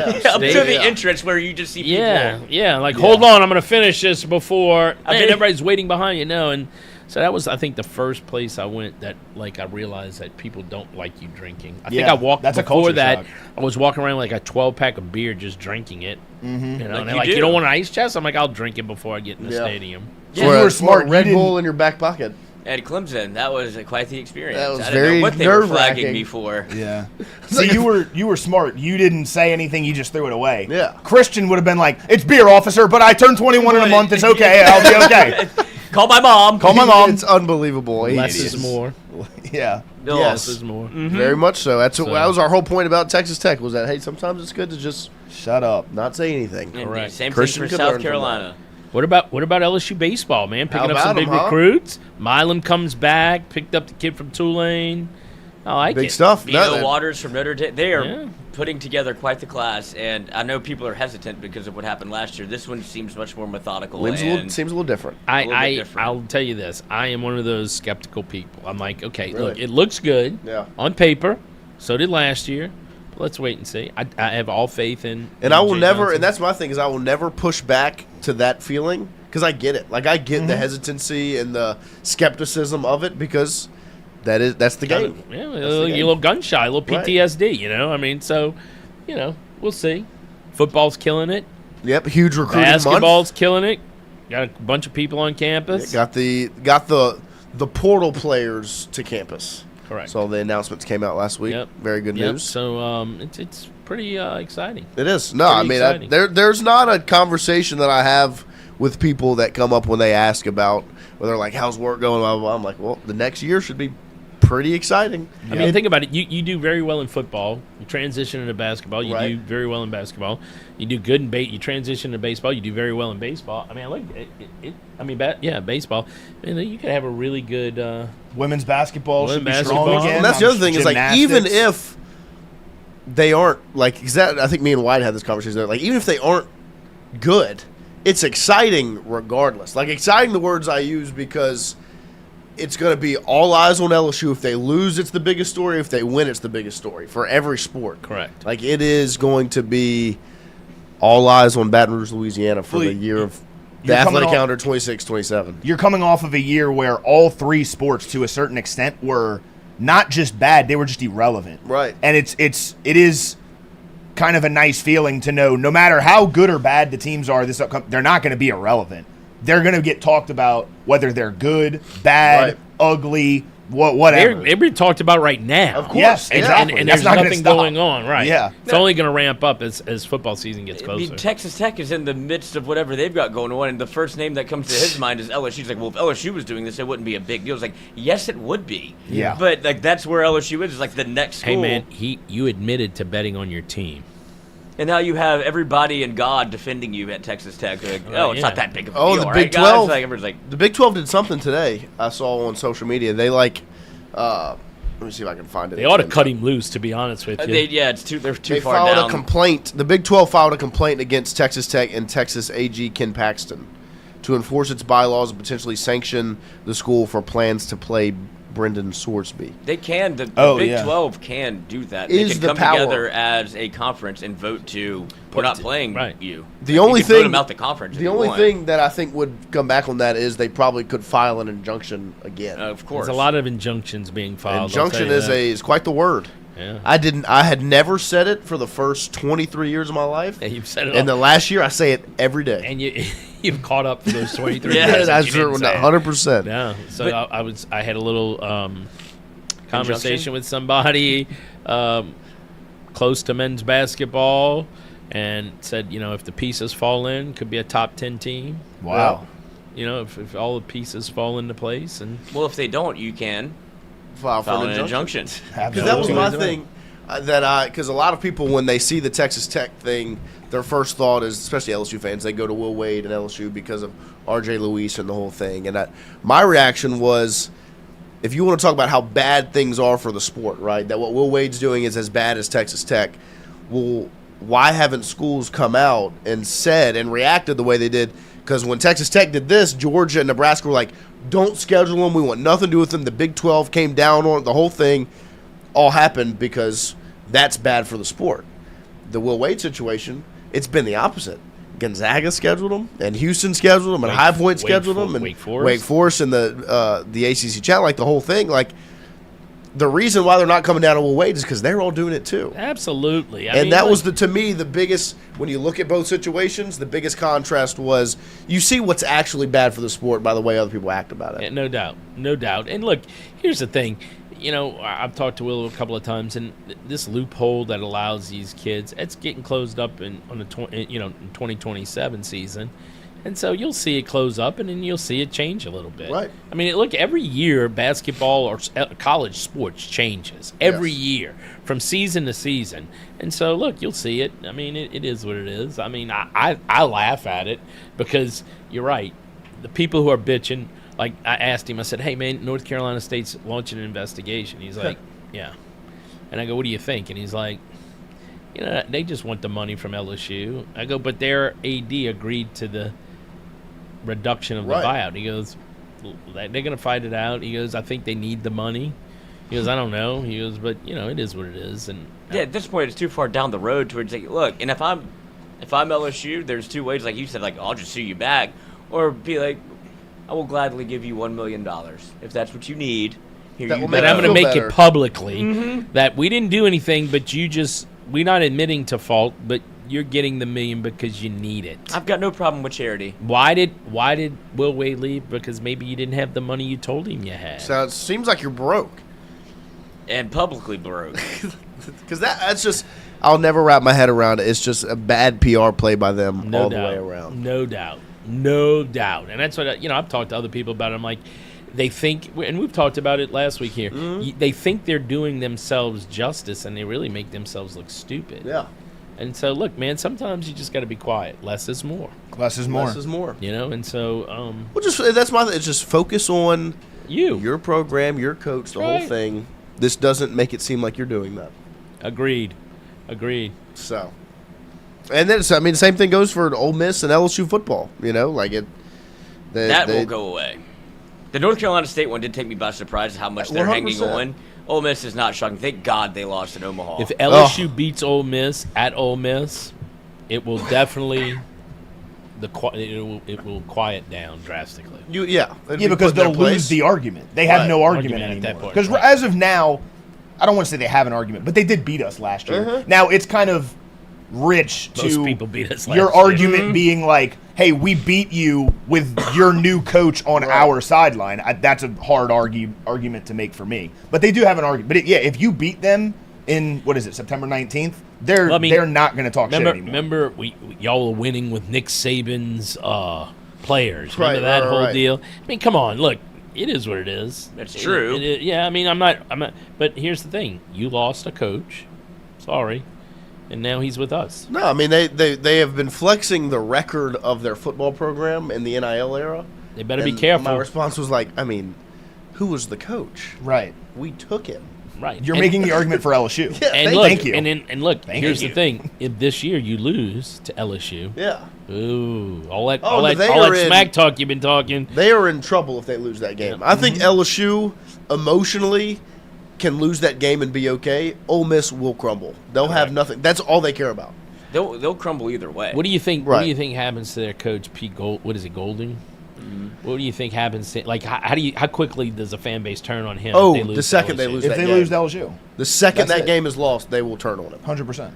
And so, right now, the whole thing I would be doing is planning to beat LSU. I think that's what he is doing. Like they don't care They don't- about anything else in the You season. can lose every other game, every game, not every other game, but every game this whole season. If you beat LSU, you'll save his That's job. I think they wholeheartedly believe that. Yeah. Like if they And they're okay with that. They don't have to qualify for a bowl. They don't have to do anything. If you beat LSU, that season is they look back at that season fondly. Even if LSU makes the playoff, it's like, Well, we beat that's them. all cool, but we still beat you. Yeah, Right? Which inherently makes you an unserious program. Because looking Yes. at it objectively, they brought back their quarterback. They brought yeah. back Kewan Lacey. They talk about how Lane Kiffin was going to raid the roster, and he didn't. You guys retained all your big players. So you should be good again. They should have better odds to win it than LSU. 100%. You should be in the playoff again. You went 11-1 last year with Lane Kiffin. All this talk, people are saying Lane Kiffin was holding them back. Right. And that Lane Kiffin wasn't the only special thing about their program. You should be disappointed with anything less than a playoff berth and go into the semifinals. So I asked I was in a conversation with the running back coach that came with him from Kevin Smith. Kevin Smith. And I said, hey, man, why didn't you get Kewan Lacey? And he's like, everybody knows what he can do. Let me go get somebody that they don't know what he can do and make that kid into what Kewan Lacey is. And I'm like, Oh, I'm a big Kevin Smith fan. he's great. He is. He's a dude. yes. Yes. The He's same not going to be mindset- outbeat. Right. The same mindset he had as a player that made him electric. Like I don't know if anyone's ever watched the film of him Oh, it's good. from college. He was a baller. That same mindset is how he coaches, and seeing him on the practice field, but then hearing things like that. I mean, that's Yeah, he's That's what you he's want. a special. Look at it. I think it's going to be interesting to see. I don't want to get I don't want to get my hopes up too high because remember we had our hopes up. Man, we spent $18 million on a roster, and Brian Kelly shit the bed. Mm-hmm. And so I'm anxious to see what we do. So what are football your season. expectations? Because Rowe came in here, Rowan Davey, and he was like, to him, it's still playoff or bust. Like that's still his mindset on it. I don't know about bust. I think you definitely have to make the playoffs. Otherwise, they're gonna be pissed. The fan base will be pissed. We spent all this money. I talked to Will about it, and I keep going back to basketball, but I'm like, hey man, what's the deal with all of these international players? He goes, when I decided to come back to LSU, I got to win, and I got to win quickly. Right. And the best way to do that is what I'm doing now. And I'm like, I get it. He goes, look, if I came back to LSU and we just, we did okay, people are going to question, was it worth the money? But if I come back, we make the tournament, maybe we go second or third round in the tournament, people will be like, oh, okay, this was well worth it. Something's going on over there. And I feel the same way with football. Like, if you make the playoffs, I keep saying this. Last year it was, what, a 12-team playoff? Is it 12 teams still? It's 12 Yes. team this year as well. Like, how could we not make the 12-team playoff last year? And so I feel like I truly believe we're going to make the playoffs. How far you go, I don't know. Well, it's interesting that you say that because I think that mindset is shared by a lot of fans around the country. I don't want to spin this into a playoff discussion, but you say, oh, it's a 12-team playoff. Well, how can LSU not get in? But then you look at it, and Notre Dame is going to get an automatic spot. The Big 12 champion gets an automatic spot. The Group of 5 champion gets an automatic spot. The Big 10 and the ACC get automatic spots. Those are 5 spots that LSU cannot qualify for that are going to other teams. So it's really a 7-team playoff. And then if LSU doesn't win the SEC, that's a 6. So you're competing for 6, maybe 7 spots. So and it's hard. Valid point, Wyatt. Thank you. I'm the smartest guy in the room. But it's hard to have that like playoff or bust mentality when it really is you're only competing for 7 spots. But in reality, you look at it and it's like, well, 12 teams. Right. LSU should be Really, a top 12 team every year, but that's not what it is. To me, you have to be a top 3 team in the SEC. Right. The 3 best teams in the SEC are surefire. They're getting in. The 2 teams that make the SEC championship game both get in, and whoever the 3rd best team is, I think, also gets in. There's a conversation about 4th if they get in or not. Depends what else happens. You got to be a top 3 team in the conference. But I think, how do you evaluate this football team for this upcoming season? I mean, right now, mostly the last 2 years, people evaluate on what you spend on your roster. Right. And so if that's the case, then, you should be in the top 4, 5 teams. But there's a whole bunch of factors that go into it. Is Sam Levitt really what he says he is or what they think he is? I think we found out how important quarterback play was last year. Yes. Correct. Well, my biggest thing, I think, what it ultimately comes down to from a investment standpoint is the return on that investment. They've put money into this, so what do you want to come out of it, right? And to me, there are, 4 home games that if they are playoff-like environments, even if you don't make the playoff, if you automatically have it for Clemson because it's game 1. Right. You should have it for Texas A&M, especially if you're coming off of a win. Right. And then Alabama and Texas. Texas, to me, is the biggest one in November. If those are playoff-like games where it's sold out, Baton Rouge is buzzing, you have game day, local businesses get to make, where you have that atmosphere, that's a return on the investment from these companies that have put money into the program. No doubt. Have the people there, make those games big time, even if you are 8-4. If you're God, don't going, say that. right. But if you go against Texas and that game is college game day, sold out stadium, and the place is rocking and Baton Rouge is buzzing, that is a success on the return on investment. Yeah, I agree. Please don't say 8-4. I know it God, sucks, no. doesn't it? God, I mean, I literally would like. Because as a fan, be like, can't wait for basketball season. Right. Please tell me we're going to go better than Well, 8. if it's 8-4, you could argue you're partly to blame because you get to run out for one of the games. It depends if it's a win or a loss. It does. Yeah, I know. Which one have you picked? Alabama.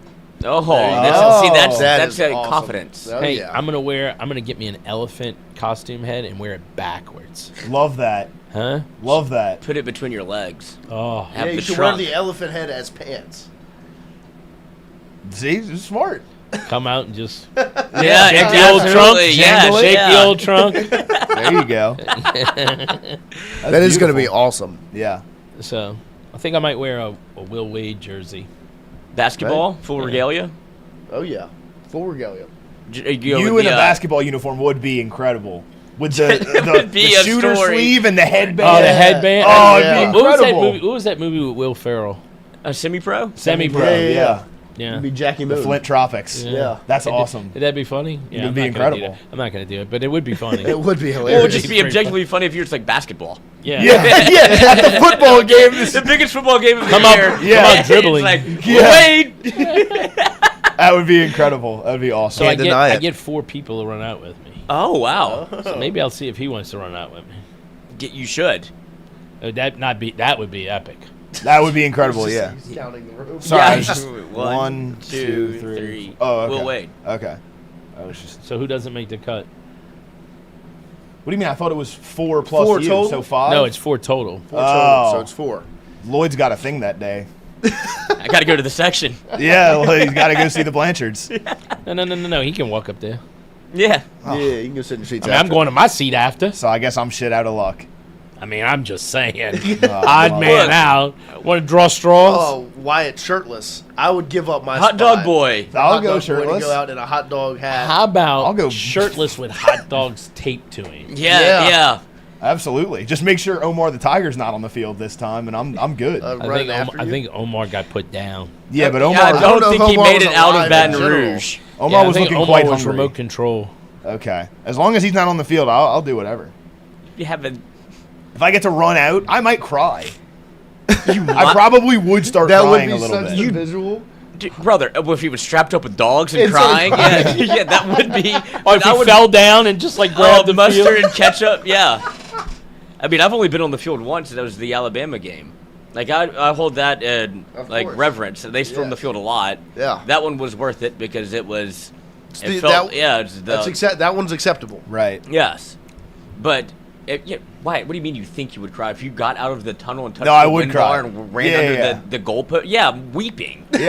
No, And that's that what would I'm be saying. totally. Tears. that would I was be- trying to you play it turn- cool and would you nonchalant turn- for the chat. Would you do like? Did you see the movie Invincible about Vince Papale? Yes, turn and point to the section. Turn and point to the section. Yeah, that's I what would. do. I would do the Cade Beloso Fi- little find your shout out to dad. the section. Yeah, got to. Hey, shake the old willy Yeah. to the section. No. It still smells like urine up there. Because It It's does a- smell, still smell. That was us. You would, yeah. What if you, take it out and pee on the field? Like I used to No. pee up here, now I'm peeing down Yeah. here. I'm From moving the up the outhouse road. to the Yeah. midhouse. Get some grass and eat far. it. Oh, I'll eat some. I would 100% course. eat grass. I did that when we rushed the field for Ole Miss. When Yeah, he did it you, for- you did it for Alabama, is- didn't you? Is your mom and dad still coming to the games? They it's tapered off, but they're coming up for I believe Clemson. I don't know if they're going to the game, but we have a RV and they're going to bring the RV. Really? Tailgate. Yeah. Really? Mm-hmm. Y'all get invited to the RV? I've never been to Everybody's his. I didn't know invited. he You're had invited. one. Really? Yeah. You don't want me around mom and dad? I do want you around my mom. No, you don't. If it's off air, then it's fine. If the conversation Well, you is don't think live that the streamed- conversation I had with mom and dad is coming back to air? I Uh, mean, that's what makes true. content. That's Yeah, what I I agree. agree. I mean, what is this? All right, fine. You know? We'll monitor the conversation. If it gets a little crazy, I might have to. I might What have, is Like this, he's- CNN? yeah. I might have to bounce you out if it What is gets this, too CNN, crazy. ABC? Come on, Yeah. monitoring. That's old news. Yeah, it's fake news. Fake Fake news. news. Fake news. If you let me be one of the ones to run out with you, I'll let you talk about whatever you want. Anything in my life. He does that anyway. It's a 10 grand option. It's what? It's 10 grand option. Well, I don't have 10 grand, but I'm No, saying. but I'm saying it would talking cost me. about- It cost me 10 grand to let you run out. okay. It would make How much? It's, It's less than the hot dogs. It's got to be. it's No, close. no, The it hot wasn't. dogs was a lot. Those weren't real hot dogs. Those were plant based. Oh, Oh, Ivo Just joking, says. just joking. Ivo says Wyatt's dad is definitely bringing his helmet. Yeah, Yeah. 100%. That's why he stopped coming to the games. He doesn't need any more children. Probably, right. yeah. I was thinking about the hot dogs recently, like watching Omaha. Like, if LSU their had dogs are gone. huge. Well, that Really, too. really? Yeah, But like oddly big. Yeah. Like, I don't know if it's all dog. But Or like I maybe- was thinking, like if LSU had gone on a run and gotten hot and gotten into Omaha, I'd still be eating hot dogs. You would. Did No, you eat you any would Jello maybe be shots when you dead. were there? I didn't go. I went before the Jello shots Next were year. a thing. Next year. I didn't go with them. You didn't go last year with them? No, he I wasn't didn't know even a each part of other. the team I yet. wasn't a part yet. Yeah. I was at home. I bought a tray of Jello shots. I had like 3, and I was like, Well, there's been a lot of commotion about the Jello shots this year. Apparently, they suck. They sucked last year. They outsourced them to a. They used like so. I've been in 23 when it was the Roccos that made them, and I understand why they've done it because it is a production. Right. When you have somebody go in and buy, I want 8,888 Right, Jello right, shots. right. It's Yeah, I like wonder who that was. who's working back there? It's not Right. Willy Wonka, and so like Oompa Loompas aren't just being like, oh, here you go. Yeah. so wait, all right, so let me ask you this. Do they, obviously they're pre-made, but do they stock it like the day before and they just keep restock? I mean, I've been there, but I didn't pay attention. They have I didn't do it. so they have like a back room which has like freezers and such, where they pull like just trays and trays and trays of the pre-mades out. But they used to do the same thing with the ones that they made. Now, the ones they made they're both strong. The Rocco's ones were it was a battle. Like if you had 5, and I had 3 of the ones because they're kind of big. Yeah, you need a fork and knife, and so I'm like, I'm like, ugh. And you're sticky. And I'm tired. Like after the when I got to the third one, after 2, I'm like trying to put the third one down. Like it's a deal. Yeah. It's not for the faint of heart. It really is for the love of the game at that point. You have to have one. What's the count this year? West Virginia's crushing it, I'm pretty sure, right after now. they publicly shamed Pat McAfee. Yeah, which was that was the craziest thing to do. Right, because that's all he spent his entire show talking about. Right. It was not a good look for old So the Rocco's. last I've only update- had a good experience there, so I can't say anything. Why? but- Pat tried to write a check for, I think, $300,000 to put towards the Jello shot thing, and then he started breaking down, like, I thought it was for charity. It's like, no, $1.50 goes to charity, and 50 cents goes to the local food bank. And it's like, so you make $3 off of this? Like, you're pitching it as, I thought it was for charity. Right. And he's like, that's a good little gambit that you're running. And then he tried to write a check, and they said, oh, I mean, I don't even know if your check's any good. Like, your check will probably is it going to bounce? And he was like, y'all invited me here. Yeah, do you know who I am? Right. He's like, legitimately, I don't think they knew who they they were talking to me. Yeah. And so it was a whole to do, and he was like, that whatever they got gambit they're running. And I was like, look, I've had only good experiences. Yeah, I don't have anything against him. But that's a wild like stand to take if you're going to go up against a man with a mouthpiece that he has. He did say, he was like, normally the higher profile customers who are going to come in and write big checks, let them know beforehand. Let them know, which he didn't do. So he was like, look, I didn't do, but at the same time, take the money. Take the money. You're not gonna. You don't know who Pat McAfee is. Like you run a sports bar, right? That's what I'm saying. And You're if you gonna be like, don't know, I think it's gonna bounce. You're an idiot.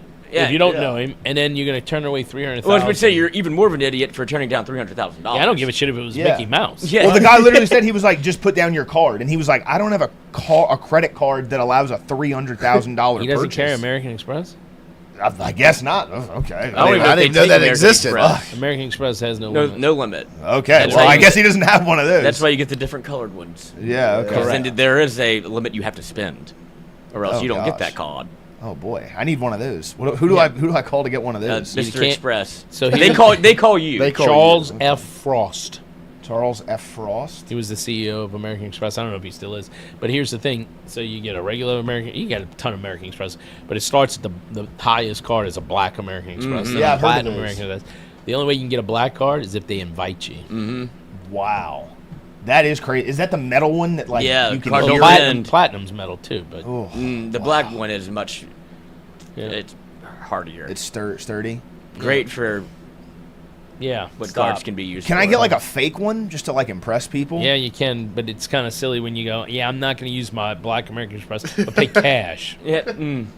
Girls, Well, no, I would girls use not the like that. I would use the black American Express. That's the But if whole it was thing. fake, how would you? It's like use wearing it? a fake. No. I want it to be a real card that has money on it. Well, But I don't. It's I not want a prepaid card. No, it doesn't have to. No, it can have my $250 on You it. can't. Why not? You have to spend a certain amount of money. Yeah, on it. that's No, that's but how I'm you saying get invited. it's not the real. He wants a You fake. want like a cover for your normal card? Yeah. He wants a condom. So for then his I can card. pull it out at the bar and be, oh, you Yeah, want a yeah. drink? Put down the black. Hey, yo, Yeah, bounce. and the guy hands it back. Hey, man, this thing came off. No. It's a Visa debit card. Yeah. Yeah, I'm out. Got it at Look, the gas drinks station. on everybody. Name brand, no name brands, please. Bottom shelf stuff. Water. please, Make it please. water. Yeah, no tip. But the current tally on Jello shots, I'll start with the least. Texas has 1,937. It sums up their fan base. Right. Losers. Alabama 2,073. Losers. Georgia 2,719. Losers. North Carolina 2,805. Losers. from the Oklahoma ACC. 2,920. Losers. Troy 3,793. Shout out to them. Punch right. above their weight class. Shout out to them. Right. Ole Miss 8,382, but are on their way home. And then West Virginia in first with 21,715. That's it. Wow. They're doing well. The problem is they've now lost a They game, have. and if They they have. go out early, they're not going to be able to. That's the break LSU LSU's is the perfect storm because it is one really good at baseball, so they win, and two the fan base can drink Has a with. crippling addiction to alcohol. That's very true. Randy Jones, $5 super chat, 5 claps, ready. Chucky Sunshine run out of the tunnel in a general shirt is going to be electric. Bring the general and Wyatt and Mr. Fun too. Talk about an epic lineup. Well, first of all, I appreciate that advice. Wyatt and Mr. Fun would not be able to run out of the tunnel. Why Not at the same time. What do you mean? No, they would be like, we got to stop, take a break. I'm actually quite the athlete, and you don't understand that. No one understands. This is the it. same guy. For thought he- somebody that has a nickname of the 3-pump chump, First of all, and then it has to go and get a. I told you that in confidence. wait a minute. First of all, You don't want to go there. that I have never been given that nick. I don't want anyone thinking I get called that. It's not entirely wrong, but I have never been called that before. He made that up to on your the spot. face. Yeah, Yeah. okay, fine. Say whatever you want behind my back. If I'm not a here, I didn't say it. I was told that. Who said that? Who's spreading? Some girl Who's from New spreading Orleans. truths about me? Some girl Who's from spreading New the Orleans. truth? What was it? What was I'd rather it the people other spread day? lies about What me. was the other day that upset you and made you think about if you just worked harder? What was it? Oh, Mikey was talking Mikey, about yeah. how like his Mikey was minor telling the league league, experience. the call up to the majors, and Yeah. Wyatt, we were walking out the door to go to walk-ons for lunch, and Wyatt goes, "Those stories, that, God, they piss me off because if I just worked harder." Yeah, he's stuck on I this. just want to be clear. I would not have made it to the minor leagues, but How do you know? Okay. Don't sell yourself short. Okay, maybe I could have. But like, there is a like, if I would have just worked harder and like Right. locked in, I could have. I think I could have played somewhere in college. Very maybe low level. I love this right, like conversation. Millsaps? Yeah, somewhere. Well, I'm not smart enough for Millsaps, but yeah, You're like, an athlete. You don't have to be smart. Yeah, we play Millsaps school. isn't Mills. Oh no, That's Rhodes a- is the smart. I'm thinking of Rhodes. No, But Millsaps is the yeah. Harvard of the South. Hunter Hall, Is it? do y'all remember the what they earthquake call game? themselves. That wasn't an earthquake. That was just Wyatt and Mr. Fun running out of the tunnel. Earthquake game part 2. There you go. Ooh. Fee, Hell fi, yeah. fo, fum. Look out. Look is how up- it's up Wyatt's to going you. to come. Yeah, no, not gonna happen. Oh, I'm gonna turn around and give you a little wave. that's fine. Just Yeah. the Wyatt's base- going to be in the corner. Hey man, you missed it. You missed it. What? He ran out. Oh, I was pissing. I was eating my Breaking the sausage seal. dog. Yeah, that's all right. The Do they- baseball suite is more than you've done more than enough. Do for they all have of good us. hot dogs in the football stadium? I don't know. I don't think I've ever eaten a hot dog in a What? football. So this year you're I gonna go try it. sausage dog. Stadium Club hot dogs for Texas A&M, I crush. Really? I had They 7. do. They do have good hot dogs in the Yeah, stadium. Stadium Club, I had 7 hot dogs for that see, game. the ones in the for the section. Yeah. It is a task to get down, but it is Really? Yeah. tradition. Yeah, Always they got a have. good buffet in the stadium club. Oh, the Stadium Club is it's better than excellent. the club level. I mean the suite level. It's the food there is always good. Never been in the stadium club. Love to be a part of it Never sometime. been. Well, I don't have seats in the stadium. Oh no, I do have seats in the stadium. No, Have you ever been in a suite for football? no. I went one time when I was haven't like done a when I was suite like for football. 14. Now Max did. Max got to go to a sleep for a football game. Changed his life. Guess which game it was? What game? Alabama, Nope, 2017. Auburn, Troy. Oh, Max and my cousin. I He can had never go back. That was my homecoming night, my sophomore year. So I didn't get to go. But Max and them went, and it ended up being Troy and a loss. yeah. Nick Brissett that's fumbled first brutal. play of the game. Yep.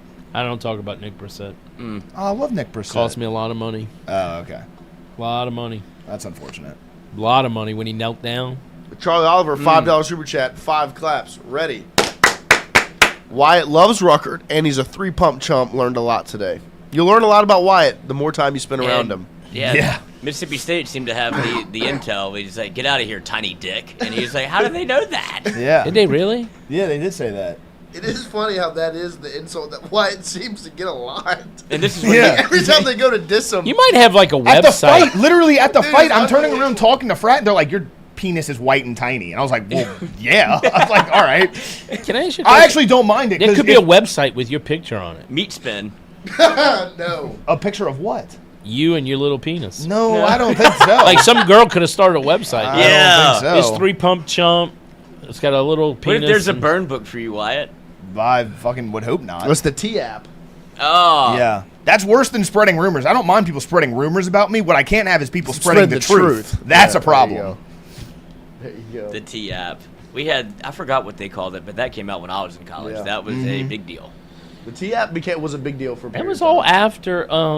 After I mean, like. Oh, yeah. Like I The was world so has changed so much. I mean, No, like, the I'm so T-app old. is an application for females only. Yes. Yeah. They put a picture of the guy, and you can leave a green flag or a red flag, and then comments. Yeah, I think I heard y'all talk about that. Somebody that used to be on a podcast. There's been some They put on Facebook this. pages of those same sorts of things. Mm. So we might need to get a girl in here to download the T-app so we can look up Wyatt Vaughn. Be great. Well, not see just what it Wyatt says. Vaughn. We're looking up everybody. Oh, Christian boys. Cowley, of course. And we're looking up I will Lloyd be Courtney there. and Noah Tingle, too. I I will don't be know on if it. Lloyd will be And on Michael there. Poggi. Oh, Poggi. Everybody. For We're sure. looking up everybody. Speaking of sure. Poggi, where's he at? He's been working. Field I crew. actually don't know what happened this morning because I know Poggi texted Christian last night and asked for a ride. Christian is. But where's he no living? Response. He's in the He's staying in frat the frat house house. still, but I know he has to He move pulled out. the legacy card. Kicking me out.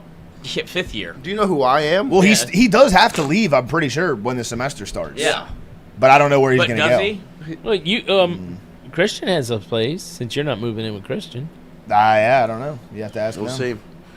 That would. I mean, we do need It's to like get it's like it it's figured like out. We do need it's to like get- getting a dog. Mm. Constantly having to take care of him. That's Yeah. I'm a cat man. Have two of those. Cats are the worst. They're Really Dogs not. are the Ugh. best. That was horrible. I don't know that I'm ever staying at your place again because that cat was awful. Ruined my night. It's the closest thing you came to pussy in a long Yeah, time. yeah, Shut up. uh-huh. Was it the cat or was it that Lloyd told you to watch your toes? It was both. Yeah. It was. Well, it's- because it's- you said your toes are hairy, and the cat would probably think it's a toy and just nibble Yeah. on them. Wiggle them. I already don't really like cats, and then I get there and Lloyd's like, "Oh, by the way, you sleep with your feet under the covers because Toonsy likes to bite toes in the nighttime."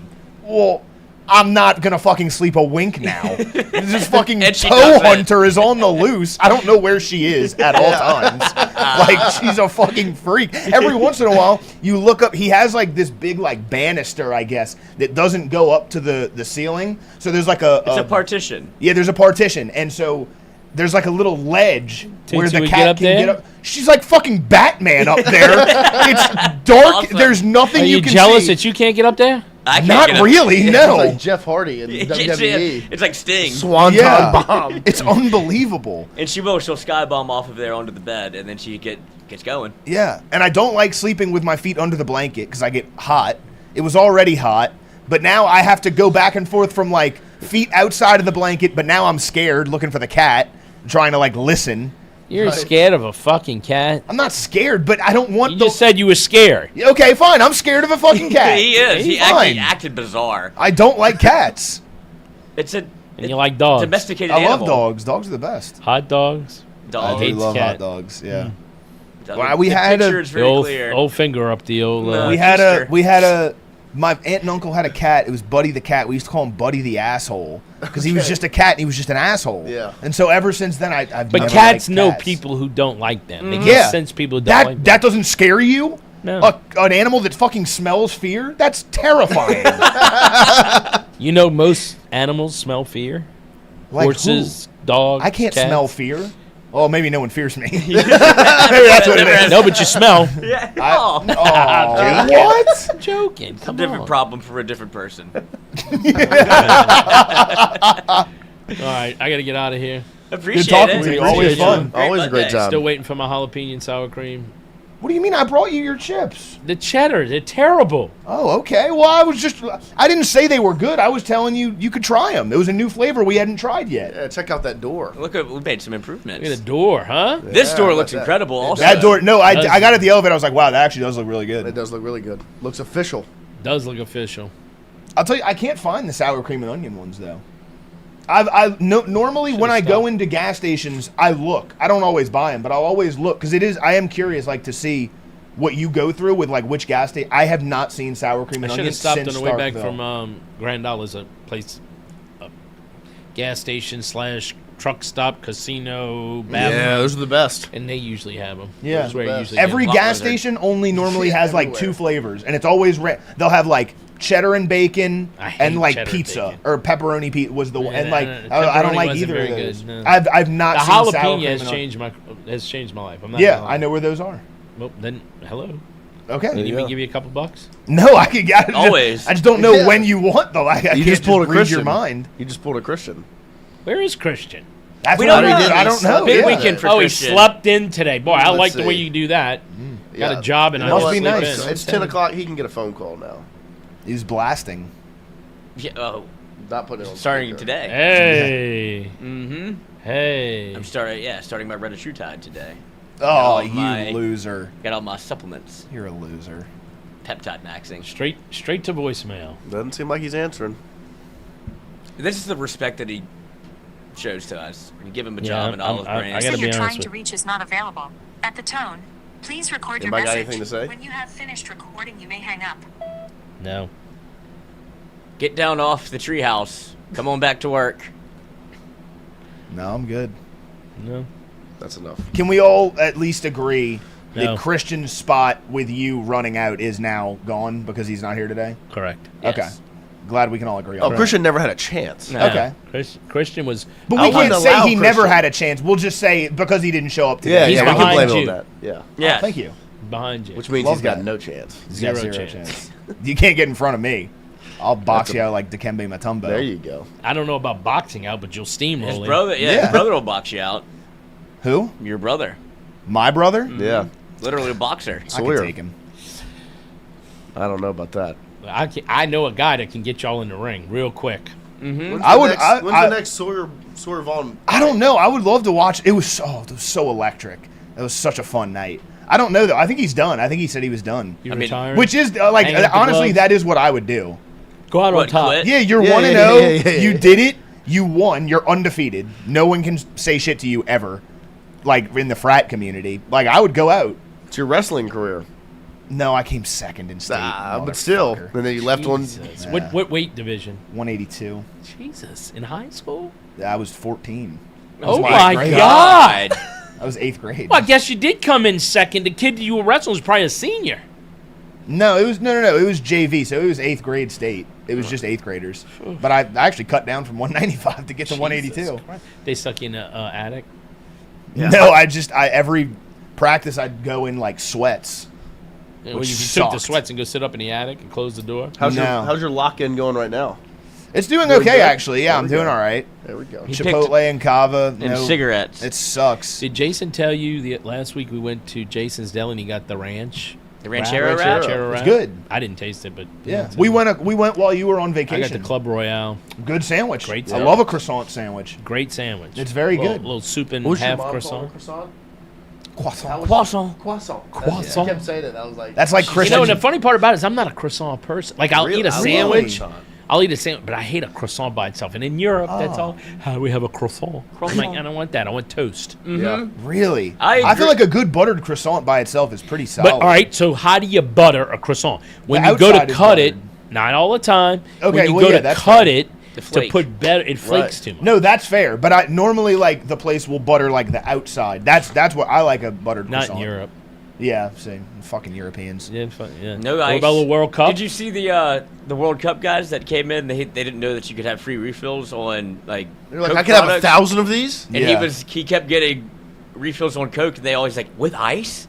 And he was drinking, he's like, "Oh, it's so cold! It's too cold." He's like, "America's incredible." And you want a lime in it? Because that's what they want to do. And the guy who had free chips and salsa for the first time. Yeah, that What was about awesome. what about the guy that came to LSU? Uh huh. What's Yep. his name? Freddie? Freddie. Freddie, did he not tweet something about going to a Waffle House and it's changed did. his life? Waffle House changed his life. Yeah. My Waffle daughter House, he asked said me- Taco Bell was the holy land. My daughter said that when we were in Europe. She's like, "Why don't they have Waffle Houses?" In I do Europe? love a Waffle House. Waffle House is good. You electric. get Chili. great food. Yep. Good It's Coke. open 24 hours. Good Yep. Coke. And elite entertainment. Good Yes. price. Always Yes, something going yes. on at Waffle Yeah. House. Always. And always keep your phone on video just Yes. in case you got Just to in pop it case. up. real quick. Always be Yep. prepared. That Love and Waffle I think House. the other second to that is There's Carnival Freddie. Cruise. I haven't gotten to experience that yet. I've never, but I've watched all the videos. Yeah, it does look. There Well, it the is, one- 6 something up Gosh, there. That is the best. It I makes me love that sad for place. Europeans because how bad is European food? It's gotta be because pretty one bad. of them went to like Golden Golden Corral. Corral and was And like this was- life-changing This experience. was which a like decadent meal. I And think I was Golden like, I Corral's think they just like solid, the- but I it's think- not like I a think- life-changing. I think they just like the amount of food I think course. so too. because the food in Europe is really good. I feel validated now. Yeah. Because they're like, this. Look how much food they give. I mean, you. look, when you can That's go every day into of my life. Harrods in London and get a lobster roll in the food court, that's pretty solid. That is pretty crazy. I mean, Yeah. you can't do that anywhere around here. But are the portions smaller in Europe? No. No, actually, they're really big, especially Really? when you order pasta. Oh, I love pasta. A paella. Do you really like pasta? Pasta's probably my number one favorite food. Like if I only could eat one meal for the rest of my life, chicken parm. You don't is- like veal parm? Veal parm's Veal. good too. Veal I'll do either parm. one. Love I'll a do veal either parm. one. I had Geno's. Geno's on veal Friday. parm. Did you actually? Mm-hmm. You dirty dog. Uncle That was is in the- town. That's the I best. usually get the bolognese from Geno's, Yeah, which is a bolognese. veal bolognese, which is like Yeah, a yeah. parm. But I feel um, like the chicken is a little bit crunchier than the veal, and like I'm not a- crispier. and I like the crispiness. I like the thinness of the veal. Really. I'll try The veal parm I'll at try Geno's. anything. You need to is try. You need to elite. try Wiener Schnitzel, baby fed veal, real thin, big crust on it. The one in Germany or the one on like Astor? The one and not that. Don't Who is go. Astor? Astor The Wiener street. Schnitzel, the No, actual Wiener no, Schnitzel. no, They, Wiener they're Schnitzel. not. By campus. The I'm saying. food in Europe. Oh, okay, the, yeah. the plate. They don't have the- veal at the Wiener Schnitzel on Oh, Astor. okay. I Well, don't know. I mean, I didn't know They if you got were saying. they got I thought he was brown making a hot hamburger, dog gray joke. hamburgers. I thought he was making a hot dog joke. No, No. Wiener I would- Schnitzel- I wanna Wiener go to Schnitzel, Europe and so it's bad. really, really good. It Really is. I would- good. I had it 4 times. It was amazing. Oh, I want to go. I would All right, love I'm to out go. of here, fellas. Good Great luck. talking to you. Great talking to y'all. Always fun. Always a pleasure. Happy Monday. Happy Monday. Don't Go talk- double Great up way to on start the week. breakfast. No, I can't do that. Oh, well, more for Watch me. my girlish figure. That's There right. you go. We're all locked in over here. See ya. Beautiful, beautiful, beautiful. Thank you for the doors. Thank you for the signage. Yes, the signage. The door. That door got a lot of good reviews. I did. I saw that. Yeah. All right, Good looking see y'all. door. See ya. See ya. What a guy. But he's the best. The best. Chucky Sunshine, baby. Quite a team we have. It is. It is. Look, there's nothing better than what we've got over here. Little squadron. Tell you what. Let's go 13 for 13. Let's do that. Sorry if my voice sounds a little terrible this morning. A little terrible. Oh, hi. Not doing well. You don't feel well? Woke up yesterday morning, about 4 a.m. and I was like, Isn't that the worst? woof, I'm in not a good spot. Last night I was questioning, because it's always the worst when you wake up and right before you go to bed. And last night I started feeling bad, and I was like, I'm going to feel so bad in the morning. I came close to being like, we're not going to be able Cancel? to do this. But I woke up this morning a little bit earlier. Shake the I cobwebs. was like, you know what, I need to get this thing going to make sure I can rock and roll. So tomorrow's Shout in out to you Dallas. for fighting through. through it. No, hopefully I just We feel before better me. today. No, I do enjoy. I enjoy being here. Yeah. The Storm, the Kraken, the Seahawks. We need one more Seattle Seattle team. team. Is it the rain? Yeah, Might be the rain. maybe. Yeah. Under my Bang. umbrella. Let's see. T.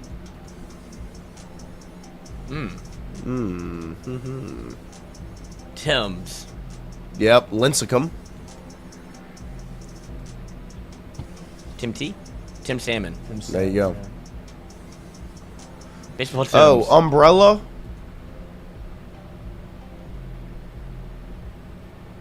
Polo, course, striker, or no, not striker.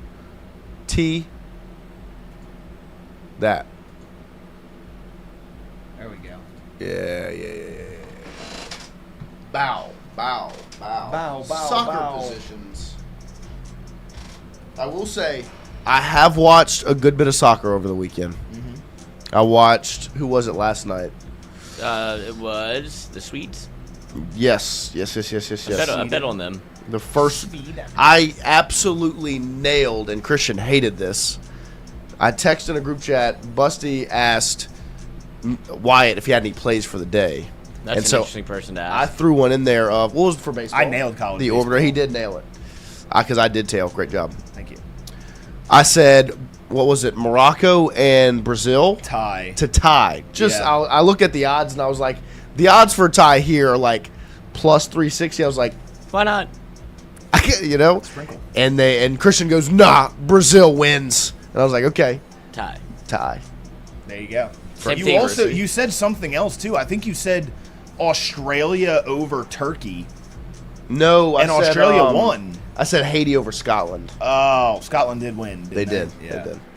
Can we talk about They did, Christian's they did. little punk ass saying Turkey instead Oh of my Turkey? God. He did. That he is kept doing it. irreverently fucking annoying. Me and him got in an argument about it. Me, Yeah. Wyatt, Christian, and Bussy got in an argument Yes. because I was like, look.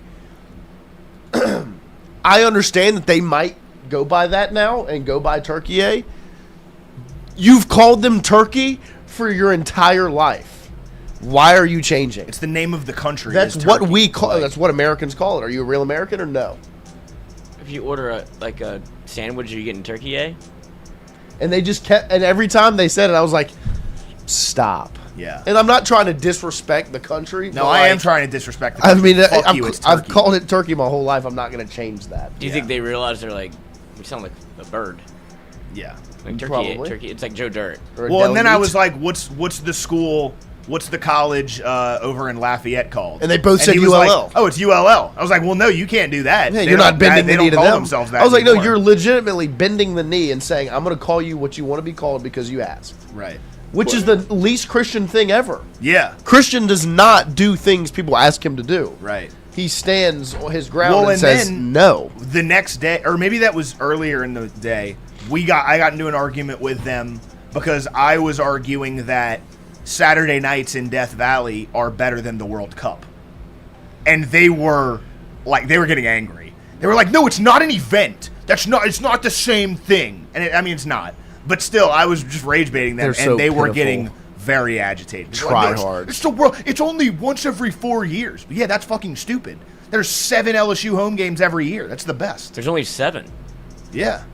Try what I hard. just said. They're, They they're, don't say it like it's once every 4 years. Like, yeah, this is only 7 times this happens in a year. I know. They're idiots, man. You don't have to convince me anything about Death Valley or Tiger I City. know. never. That place is number one always. This is the best. We're lucky. And the environments at the World Cup have been awesome. They've Have been been great. cool. Ain't got Ain't shit nothing on like a Saturday night in Tiger Death Valley. Ever. They No, wouldn't that's like admit what was his name? Who's Freddie?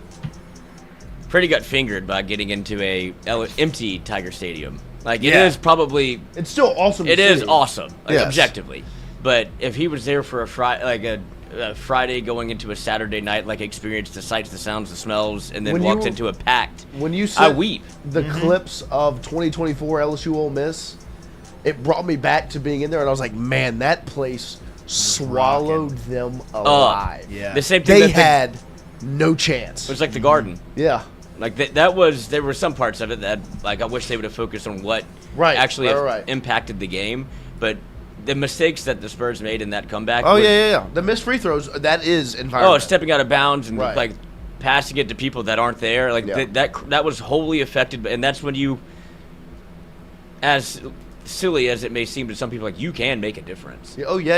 Like when the 100%. crowd comes together, it's like that's why the stadium pulse works. It's like I can't hear a thing. No, 2024 LSU Ole Miss. They never had a chance. They never had a chance. Like I just Teared remember up. being in there, and I was like, this This is, place is unbelievable right now. It's always great whenever you realize what's going on around you, and you like take a second, like this is.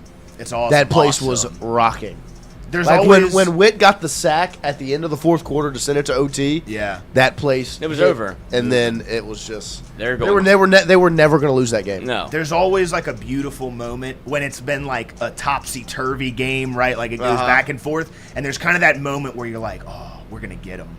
We're gonna get them. We're gonna fucking win. I can feel it." And that moment is always so fucking cool, and it makes me God, it's fucking the tear best. up every I time. cannot wait for football to get back Oh, here. it's the Yeah, best. hope It springs is eternal for it real. is the best. Clemson is fucked. They have, and I'm calling. They have no chance. This is don't quote us on this. This is 100% biased. No, Clemson quote is it. fucked. They've Ugh. got no chance. That place will be like it's never been before. Well, It's been a while. since it'll it's- be one of those, yeah. and it should be. Christopher Vizina, first start ever Buddy. in Death Valley. Cooked. You're fucked, buddy. Can't wait. God, Oh. can't wait. I'm getting chills. I'm thinking just about it. thinking now. I'm thinking about the way Sam Levitt plays whenever he starts. Oh! We haven't seen this in a while. Get going. God, I can't wait. 3rd and 8, and he turns it into 50. Can't wait. Celebrity mashup. Oh, Goodness gracious. that is Dane Cook.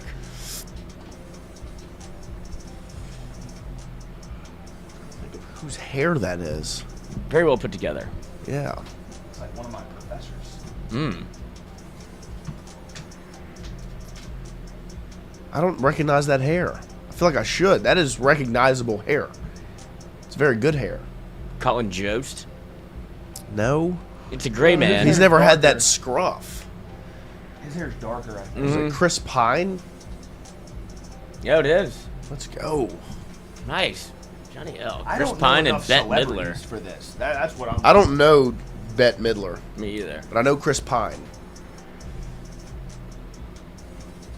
Now I have to look up Bette Midler to see if we should know, because it's hard to tell. What's an old woman? She's from The Hocus, what? Hocus Pocus. The Ah, the I do redhead. recognize her now. Yeah. She has the orange hair in it. Yeah, like Kathy Lee Griffin. Yeah. This wide receiver debuted in 2000, totaled 8,499 yards. His first two 1,000 yard seasons with Pittsburgh in 2001 and 2002. The only one I can think of Hines Ward. Antoine Randall L. Hines Ward was the first one that popped into my mind. I feel like 2000, Hines Ward would have so 8,500 long ago. total yards, you know? Probably, but Could it be Santonio Holmes? I feel like that's That was later. too early for him. Pittsburgh receivers. There's the two. They didn't throw like. It was Jerome Bettis. You know, so it would be like Antoine Randall L. or Hines Ward. I can't even name another wide receiver in Pittsburgh. Ah, Plaxico Burris, Michigan State. Johnny L. Yeah, this would be because this is after Nick Saban left. Yeah, Yeah, I don't think of him as a Pittsburgh receiver. you think of him as a giant? I think of him as shooting himself in the foot. No, in the cock. You mean Shot himself in the Oh, jump. he's in the foot. Mm-mm. Are you serious? Mm-hmm. Holy crap. In the club and didn't even know he did it. He was so drunk. They're like, Nice. brother, you're bleeding. That Yeah, my happens leg to does hurt. To the best of them, huh? So I think he like grazed his Johnson and got himself in the leg. That is wild.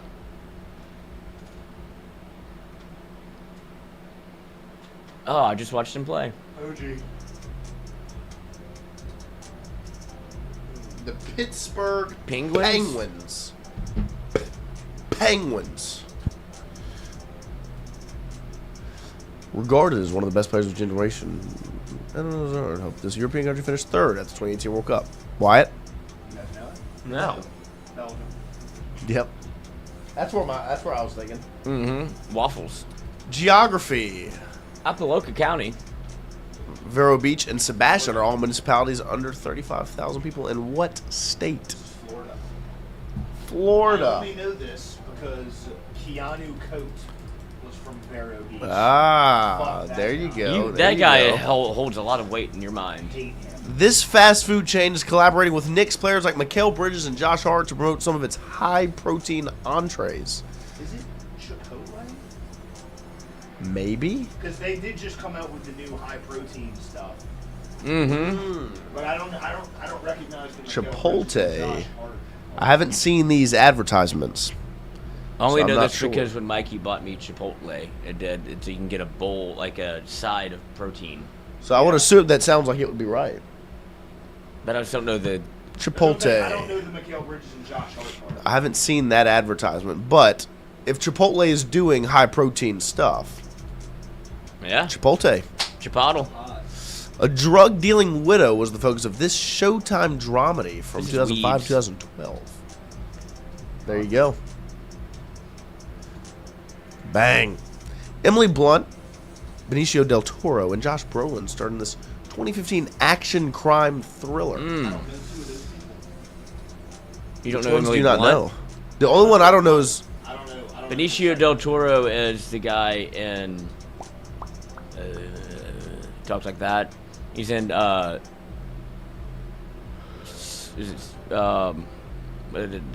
Cartel. I know the other two for sure. No, it starts with an S. They made two of them. Sicario? Yes, he's the. Never seen Is that what this Badass. is? Is she in that? Yes. This is. Oh, it is that. Nice. There we go. She's in the back of the car. I have seen that film. Funny. The same year Fancy went Didn't mean number to get one. there. Iggy Azalea released this top 10 hit that featured Rita Ora. Oh, I know the song. Give me a second. I don't even want to look at the chat. So there was Fancy, and then there was, what was the other one? So. Yeah, it's not that one. It's the other one. In Oh, give me a the second. I remember this. backseat, Don't do that one. You're gonna get me. Doing You're gonna blow cook in me. Tokyo. Nice. Nice. I know the song. It's gonna piss me off when I see the answer.